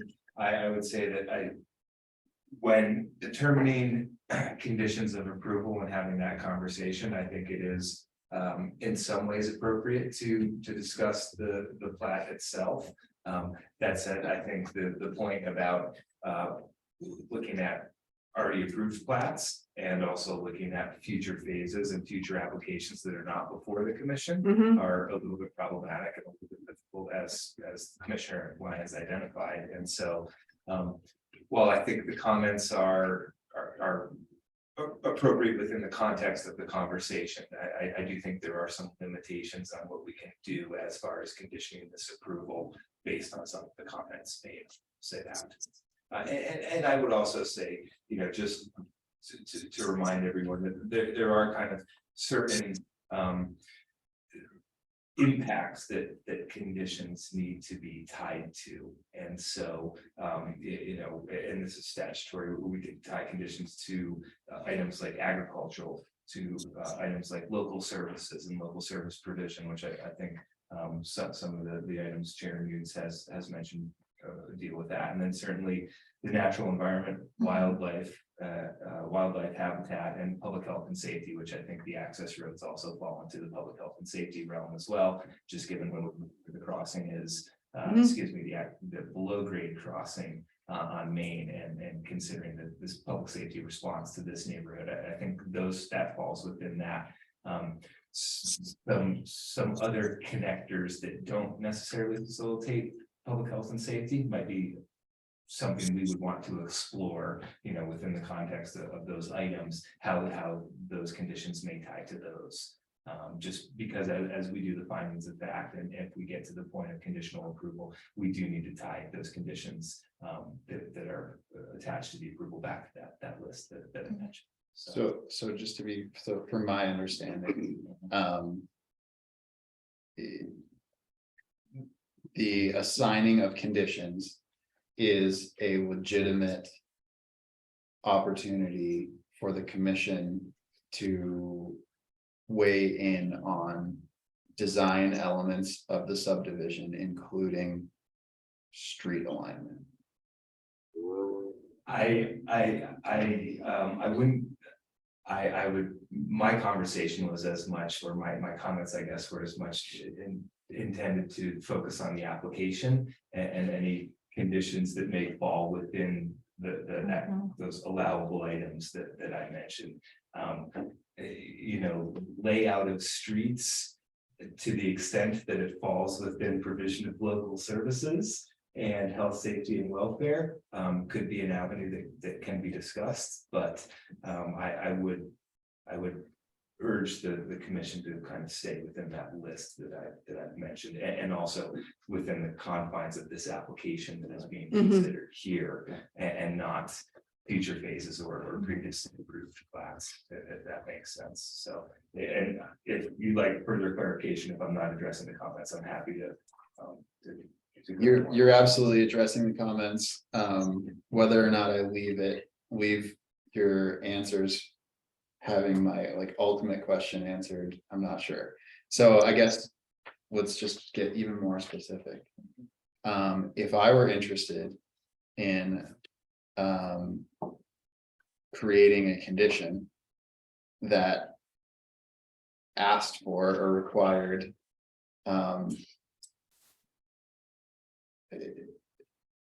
greater connectivity than what is being presented to us in this preliminary plat. So I guess where I'm getting hung up on is we're voting on a preliminary plat that has been platted.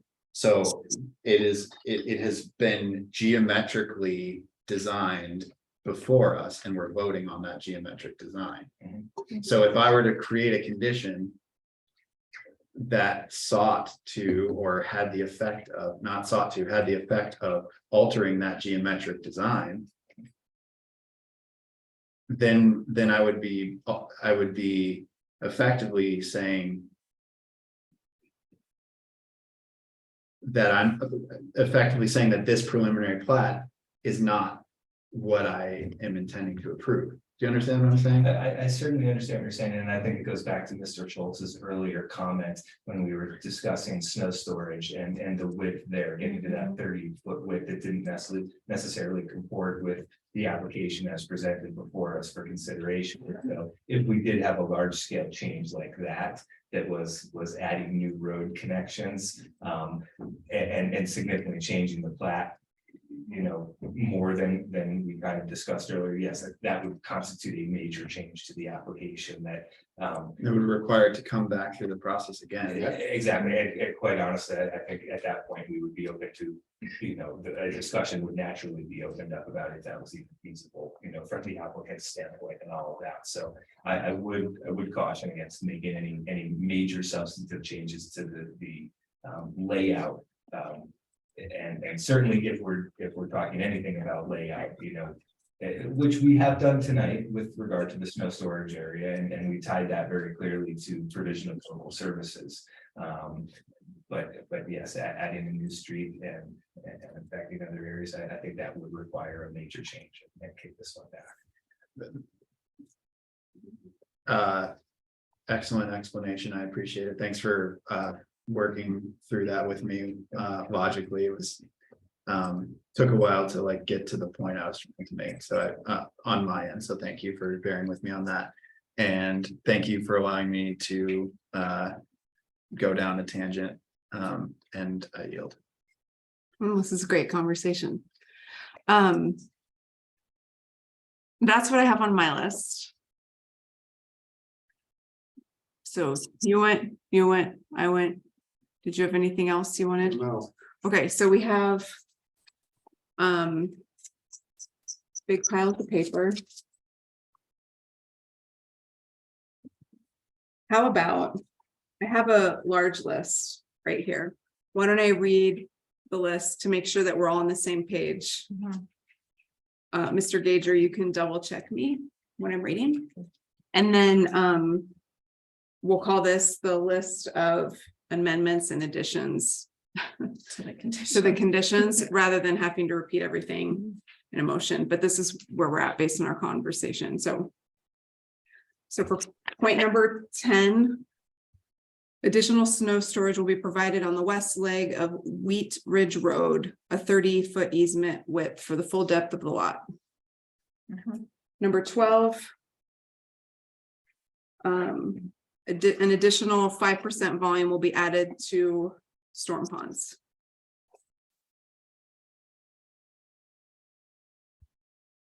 Number 13.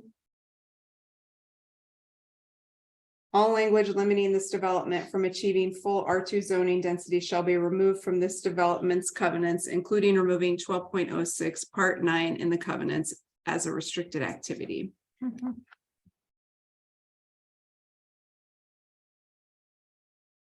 you with me still? Yes, I am. Absolutely. Okay, and then I have some additional ones that we're adding. Need to add, makes a complete sentence.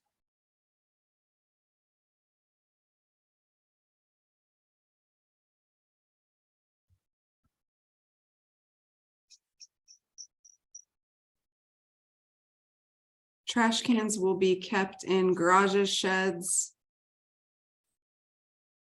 enclosed spaces, or alternatively in a bear-proof trash can. Next, this is the second addition we have. The building requirements and allowed uses under the R2 zone for this HOA shall not be more restrictive than the zoning code and building code set out by the city of Livingston. The third addition, yep, go ahead. Would you repeat that one? Yes. The building requirements and allowed uses under the R2 zone for this HOA shall not be more restrictive than the zoning code and building code set out by the city of Livingston. So in that, I was getting at, they're limiting height shorter than we allow building height to be. They're limiting roof pitches in a way that restricts building height. And then all the other things that Vice Chair Kale was getting at with townhouses and ADUs. We might want to be specific about what we're talking about, like height and bulk. And Okay. orientation, because did you say zoning code? Zoning code and building codes. Because those building code is like really specific and gets into all kinds of stuff. And also restrict I guess I'm getting caught up on the like language of restrictive. Because that could be kind of interpreted in multiple directions and like in very nebulous ways.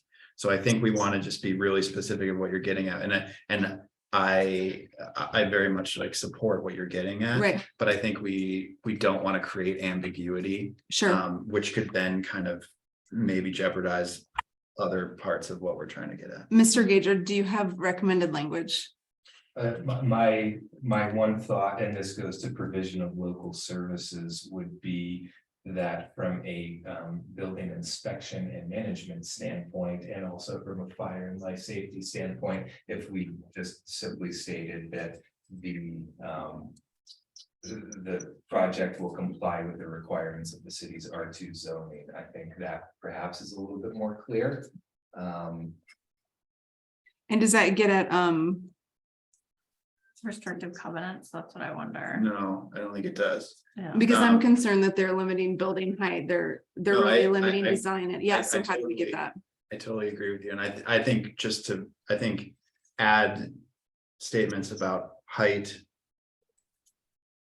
So the project will comply with the requirements of R2 zoning. Or the covenants cannot be more restrictive than the requirements for R2 zoning as it pertains to height, bulk, setbacks. So- Setbacks are bulk. The covenants shall not be more restrictive than what did you say, allowed? in R2 zoning, including height, And maybe we should be really specific, building height. Or, including yeah, building height, building height, setbacks, setbacks, roof pitches. sure. Because those are the things that you're getting at, and so I think we need to be really I specific. mean, yeah, Yeah. because we literally changed, All of those. we changed all of those Yeah. things since it started Well, and I it think is, that can be, I think that's sufficient. okay. But it helps to reduce the ambiguity that could be created. by Let me that. reread what I have and then we'll run it past our number one advisor. The project will comply with the requirements of R2 zoning and the covenants shall not be more restrictive than what is allowed in R2 zoning, including building height, setbacks and roof pitches. I think that's clear. Is that, It seems clear to me. I would just ask Jim if that is clear to you and you understand the intent of what the commission is working towards here based on that language. That along with the existing condition above that talks about full density, yes, I think covers everything. thank you, thank you, okay. Are we good? Keep going? Okay, the next one I have is the covenant shall not require 2 stall attached garages as it limits housing diversity as identified as a community goal in the growth policy. Yep. Mr. Gager, That certainly seems clear to me. okay. Mhm. The next one I have is the tree planting list for the HOA shall be updated regularly in response to city updates to align with the city recommended trees and trees to avoid. Mhm. Commissioners? Yep. The next one I have is tree caliper planting requirements shall be removed because they restrict recommended species and best practices for planting trees to adapt to be resilient after transplanting. Mhm. Good. Are you with me on all these? Okay. The last one is the allowed pets shall not be more restrictive than what is allowed under the City of Livingston Municipal Code. Mhm. Commissioner Schwartz. Okay, that's what I have for our list of amendments and additions. In addition to everything we didn't discuss, I assume that we're okay with on this list. Is that Mhm. Yep. okay? I believe we've already done public comment, yeah? We need a chance to address those conflicting information. Mr. Gager. No, I was going to suggest that perhaps it might be worth hearing from the applicant, just given the volume and scope of potential conditions. And then I might also add that from a process standpoint, the city does still have sufficient time under our review period for this application to continue this decision to a date certain, and I'm looking at the next meeting, and that would give staff time to draft the conditions and actually put them to paper, reduce them to writing for the applicant. But I certainly think that before we go forward in that regard, it probably is a good time for us to check back in with the applicant and see if there's anything here that is kind of a deal breaker or a showstopper for them. And then I think it would be appropriate to probably have a discussion on things like that. So we can open up the discussion for the developer to respond to some of the added conditions, and then we can postpone the conversation. Let's see. I would recommend Continuing the conversation, excuse me, yeah, I have it written down. So continuing consideration at the next meeting. So we would just keep the conversation going, and then that gives time for staff to dial in the language and also continue conversations with developers potentially between. Is that something that happens, or do you prefer that happens in the public setting? I would prefer the conversation Okay. and the applicant's input, would occur here just for Great. everyone to hear before there is, a motion, a second and a vote. Okay, great. And from a Thank you legal so much. standpoint too, I want to make sure that, everything's covered too, for, Yep. make, I'm not comfortable coming up with this on my own without it thoroughly being vetted through the legal department and the rest of the staff, so. Thank you. Okay, so are we ready for that portion of our program? Unless the commission has any more questions for staff or deliberations they would like amongst themselves, but at that point, I think it would be appropriate to hear from the applicant. Okay, all right, commissioners, are you ready for the next? Commissioner Lyons, you too? All right, so Can we take a 5-minute recess to discuss this in private and then we'll come back and. we need a motion from the commission. I make a motion to take a 5-minute recess. I'll second. All in favor, say aye. Aye. Aye, unanimous. So thank you. Yeah. Excellent. So we just went on a 5-minute recess at the request of the developer, and now we'll listen to their thoughts on our list. If you're ready, will you start by saying your name? Because I don't think we've met you yet. Jeremy May with Headwaters Engineering. Thanks, Jeremy. And just gonna go through the revised conditions. One thing on the first provision on condition 10, you said 30-foot easement. It's technically not an easement, it's a 30-foot open space. Thank you. Just to avoid confusion on that. 5% in storm ponds, good with that. Being more restrictive, not allowing duplexes, we were okay with that. Trash cans kept in the garages enclosed and or bear proof. I think that that's something that can be added to the covenants. Removing restrictions on building height setbacks and roof pitches to match the R2 zoning. Everything's okay with that. Requirement of 2-stall attached garage. A little bit in protest. Part of doing a subdivision, you get to pick how you want things to look a little bit. Why we agree with height and slopes and things. You guys are working through your city with that. A couple of these are pushing those limits. It's, if the developer wants a brown door on every house, he can add that to his covenants. Just because the city doesn't say that that's what they want, we can always be more restrictive. I understand the comments on the zoning or restricting density. We're going to remove all of that. That's fine. But just a little bit in protest on some of those things that, like the pets. And things, if we don't want dogs in the subdivision, that's kind of the private property rights of the developer as he goes through with that to say that I'm allergic to dogs. I got bit by a dog when I was a kid. I didn't want to do that. We're going to say okay with these, but just kind of a little bit in protest. It's not necessarily necessary, I guess. Kind of same with tree caliper. That doesn't go to silence.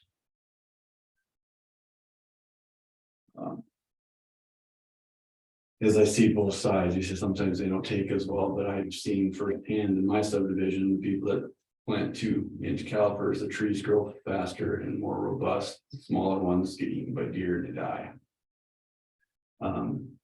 So removing is one thing. I think most landscapers are still going to push for the 2-inchers because they get big fast enough that the deer don't overtake them. So with that, we're comfortable with all these the way they're written. Because we're so far into this meeting, we also request that we continue with it versus stopping and then having to start over again. I mean, we've read through these enough, we've discussed them enough. I think we're comfortable that we can come up with conditions that meet the intent of what this is. I mean, you've read them several times. I'm comfortable that we can. But no, let's listen to the recording again. I think the intent was this. And as long as everybody is in agreement, we would like to move forward just so we don't have to start from scratch again in a week or 2 weeks. Can I, To save your time. Jeremy, did you say your name is Jeremy? Yes. I'm sorry, it's late and Yeah, I understand. so I just want to make sure I'm following what you said. So I got to the one where you talked about garages and it sounds like that's something that you're not in agreement with, right? No, we're okay with that. You're okay with You know, that? if that's something that's important. Okay, I just kind of wanted to say, I like to say in protest, it's okay. just some of the developers said, like, what, isn't that what we gotta do subdivisions? Maybe It's like, if it makes it go by, Maybe it's not a big, they're not gonna fall on their sword on it, I guess. maybe I'm conditioned to really have a strong bodily response, to the word protest as a commissioner. So I maybe overinterpreted, and it sounds like you're okay with the, you didn't say anything about the tree planting list. Are you okay with that one? I skipped over that one, so what, I propose, instead of updating it regularly, is we remove the tree planting list from the covenants and state.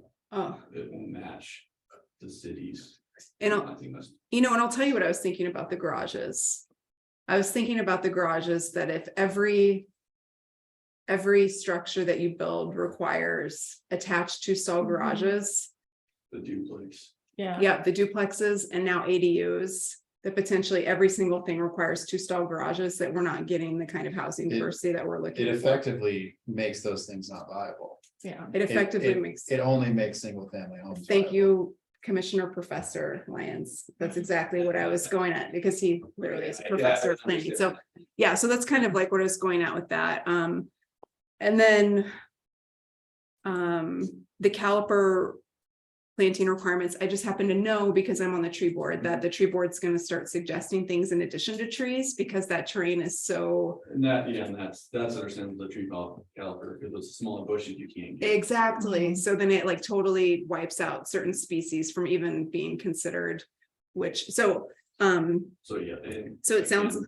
okay with that one. so it sounds like you're saying the tree planting, you would be willing to get rid of calipers, and the tree planting list could just be gone off of your materials, and then folks would just need to follow the city Yes, guidelines. but just Okay. refer to the city planting. And then you're not thrilled about the pets, but you're willing to go along with it. Because I don't know what's all on that list, but I mean, most people in Livingston, if we're being honest, have like the things that you allow, and it's a minority of people that do other things. is there a restriction on how many pet, like how many dogs are allowed? Yeah, I mean, I'd refer to Mr. Gager, so he can Say get that's- that question. To me, that's usually the. We have. Limits on cats and dogs. Let's let, Yeah, I would say we've got fairly conservative limits on the number of pets allowed in any households. Yeah. so it sounds like you're okay with everything. Now, the place that the commission is at is the developer would like this just to be done tonight, and our primary advisor, Mr. Gager, has suggested a different path, so. So to be honest with you, I really suggested that different path to provide clarity to the applicant and also to allow staff the opportunity to, again, reduce this to writing. But, our conversation in the room was that we, I think from a staff standpoint, we have clarity on how to reduce things to writing. And so if the applicant is comfortable with where we're at in the process, I don't have any objection to proceeding. We did a brief legal analysis of what we're talking about, and the only newly proposed condition that I just wanted to flag with the group here is the one related to the trash pickup. And the section 12-4 of the Livingston Municipal Code allows homeowners to put their trash can out for pickup. And this is in non-alley. I'll just be honest with that. In non-alley situations, the can is allowed to actually go out and hit the street by 6 p.m. the night before, and needs to be pulled in on the day of pickup. So what has been proposed here is slightly more restrictive than the Livingston Municipal Code. And so I just wanted to flag that for everyone's attention, and perhaps we may want to revise that. Yeah, I think, I'm sorry, I would just, trash cans gotta go out to get picked up. So, yes, I mean, I would say that storage of the trash can needs to be inside in an enclosed area. Well, let's see if he has Yeah. suggested language for us. That's what you already said, eh? Right, but then how do we add the? Well, let's just, Mr. Gager, do you have like language that would be getting at the intent from Vice Chair Keel? Yes, I would probably offer that if we are going to have a condition related to trash pickup, that I would say, and trash containers, and recognizing the impact on wildlife that has, that I would just say that the covenants will comply with the requirements of Livingston Municipal Code with regard to trash pickup, just kind of as we've done with some of the other ones here. So. Does that work for you? As long as that same language is in there about it being stored in the enclosed. It is in the Livingston Municipal Code that the can cannot be out before, 6 p.m. on the night before. No, carry means, so it's kind of, it's the Yeah. inverse of a situation we had before, where we need Carrie's condition plus that it complies.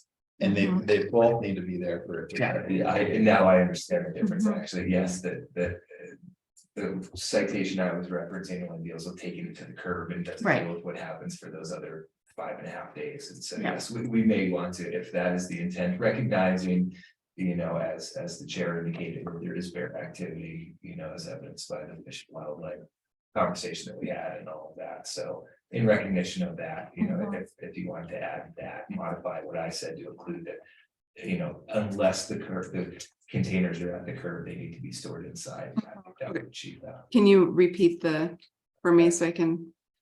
So garbage containers shall be stored inside of an enclosed space, except when they are brought out for pickup in compliance with the Livingston Municipal Code.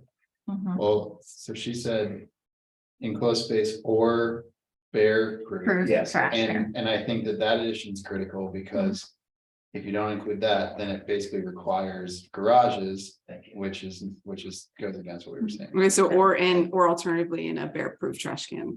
Can the city, garbage trucks handle bear proof containers? We learned that they sure can, that there's bear proof containers that. Yeah, we, and Shannon, please feel free to step in here, but we have identified some products that will Work with our equipment. And it would be new to neighborhoods within the city, but quite honestly, we're evaluating a pilot project on city facilities anyway. And so, Shannon, anything you'd like to jump in here with? No, Mr. Gager, I mean, they do make bear proof garbage containers. We have been in the process of reaching out with the city of Bozeman, who's doing a pilot project to get some information on the make and model of those and how they're performing so far. So I will know more once we talk to Bozeman, but based on the suppliers we've had conversations with, there are side load residential cans that work with our trucks. So it sounds like, does that change the garbage still work for you guys? Okay. So it sounds like we're on the same page and that you're good with all of our conditions, even if you're not super thrilled about all of them, you're good with them? Is that the take home message? I just want to make sure. Yeah. Thanks, Morgan. Okay, great. So I don't want to have to repeat all those. So we can make a motion that sweeps all that in, or do I need to repeat them all? No, I think we can make a motion to conditionally approve with the conditions as enumerated by the chair. Okay. Who wants to make that motion? Uh, Are we ready for that? I mean, we went straight. When we moved from the variance to the plat, we went straight to the conditions and we Yes. didn't have any discussion about the plat in general. Do you want to discuss more with the plat in general?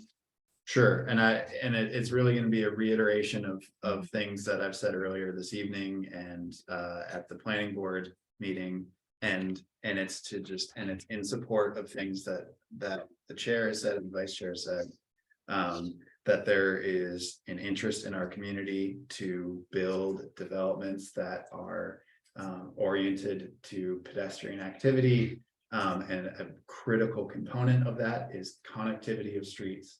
And we do not see that in this plat. And we, in the approval of the variance, we are recognizing that there are topographic constraints related to this property. And I urge you in future iterations of this development to be mindful of the desires expressed here by the commission, which is reflective of the desires expressed by the community to maintain the traditional neighborhood character Livingston. And from a transportation and land use perspective, an essential component of that is as gridded of a street network as possible. What that does is it increases connectivity, it makes trips shorter for pedestrians. And it lends itself also to a design that is more amenable to that traditional neighborhood design. So that's really what we're looking for. We don't see it here. But your application for a variance and the relation to the topography is relatively compelling, and we urge you to do the best job that you can in the next one to conform to those expectations of this commission that's reflective of the desires of the community. I yield. Thank you. Yeah, thank you. Do other commissioners want to say anything before we? I'm just going to say that I reiterate everything that Tori just said. I think he summed it up very well, and I'm just gonna add one more point. Just as we look at further developments and future phases of even this development, our community needs more housing options. So different kinds of options. We don't need just single family homes, we need those, but we need a wide variety of options available to our citizens. You know, we're in a housing crisis, which you all know, and we need housing with across the ladder, you know, so we need some multifamily units and we need some single family units and some different things. Yeah, I'd like to speak. Yeah. So I know you were not in the commission in 2017. I'm sorry, Bill Mullenfeld, I'm one of the developers. Pardon me, at Ford. Realize you were not on the commission back in 2016 when we bought the property. The very first thing we did, 2 years, is present the city of Livingston with an option to build 14 fourplex units, 56 apartments, 2-bedroom, 2-bath. We did complete designs. We had on-site management for the development. It was surrounded on 3 sides by the school district, by our development, and by county property on 3 sides. Commission turned us down twice. Even though the zoning and planning board at the time gave us approval, along with the planning department. So we tried, that was the first thing we did, because we recognized that there needs to be housing diversity. We got turned down twice. If you want housing diversity, you have to work with us on zoning. We would love to rezone a piece of our property just for that. We tried to do it before, but we put a lot of money behind it and it went nowhere. So we would need more of an invitation from the city to do that, honestly. And I have to just put the commissioners on pause that we can't talk about that since it's not on the agenda, but I would welcome. Yeah. You know, our city staff doesn't need. You all don't have the same.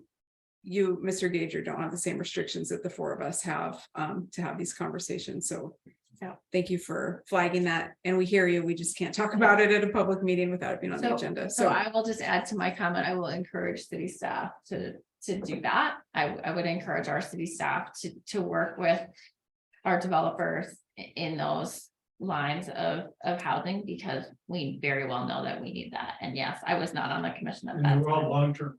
Yeah, and I believe you, and I was not on the commission then, but I will encourage our staff to work with developers to look at those options, because we really do need those in our community, and I appreciate that. And I will yield.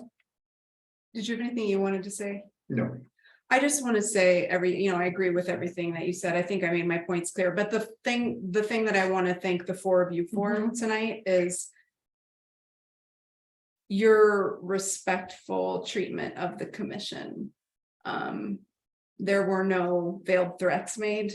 There was just a healthy, critical thinking, conversation about the issues at hand. So I really want to thank you. I've been on the commission for a minute, and it's difficult to get through a meeting without somebody threatening us with a lawsuit. So it's really nice to see that you all are here to be in partnership with us, and just as fellow community members. So thank you sincerely from me to each one of you for that.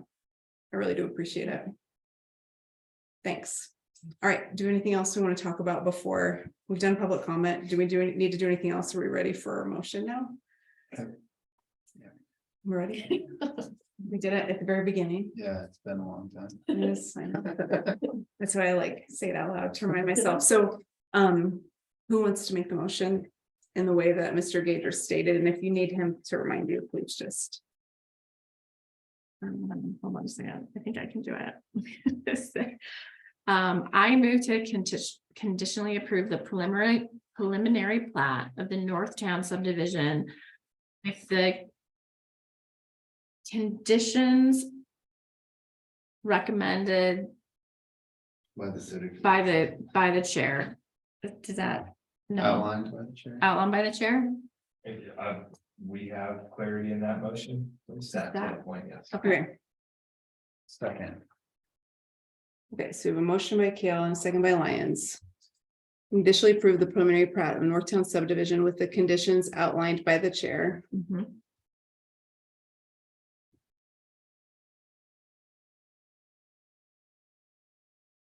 All right. And now we're ready for a roll call vote. Chair News, Yes. Vice Chair Kale, Four. Commissioner Schwartz, Four. Commissioner Lyons. Four.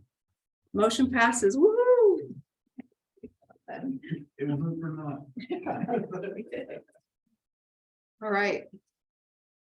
So next on the agenda is city manager comments. Thank you, Madam Chair, and, Do you want to wait? So, yeah, it's well the night. Thanks for the opportunity Yeah. to present. Yeah. Yeah, well done. Yeah. Thank you very much. Thank you for It your. really helps a lot. Thank you. For coming by. Yeah. Yeah, thank you. Great. Thank you guys. Thank you for your excellent. Sharing more. But thank you.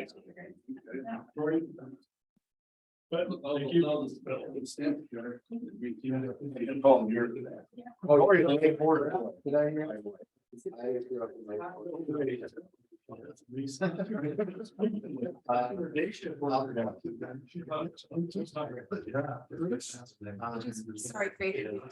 When I grew up, it was just a whole situated, or was it like sub-street off walking that didn't have any. But then it named Oak Grove Lane. But kind of by the. You guys. Yeah. It's still everywhere.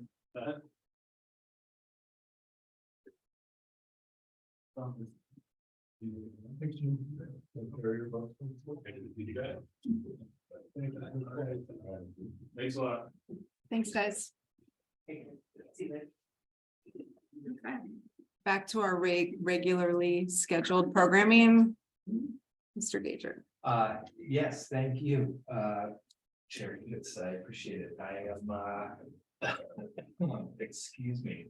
I am, happy to report that, here we are almost 2 months into my stint, and I've had the opportunity, like I said, to get a feel for the operations, and I would like to take this time to thank staff for their hard work as we approach the holiday season, and thank them for their hard work, and with everyone on the team to happy holidays, and also extend that to the community and wish all of our community members a happy holidays, and remind everybody that things can be difficult around the holidays, and so let's all be conscientious and check in on our neighbors and make sure everyone's doing well over the next 2 weeks. That's all I have. You're here. You're up next, Commissioner Lyons. I think that this commission has a tendency to get into the weeds and think really deliberately and critically about everything in front of us. And I think sometimes it brings us to having 4-hour-long meetings. But I think that is in service of the public.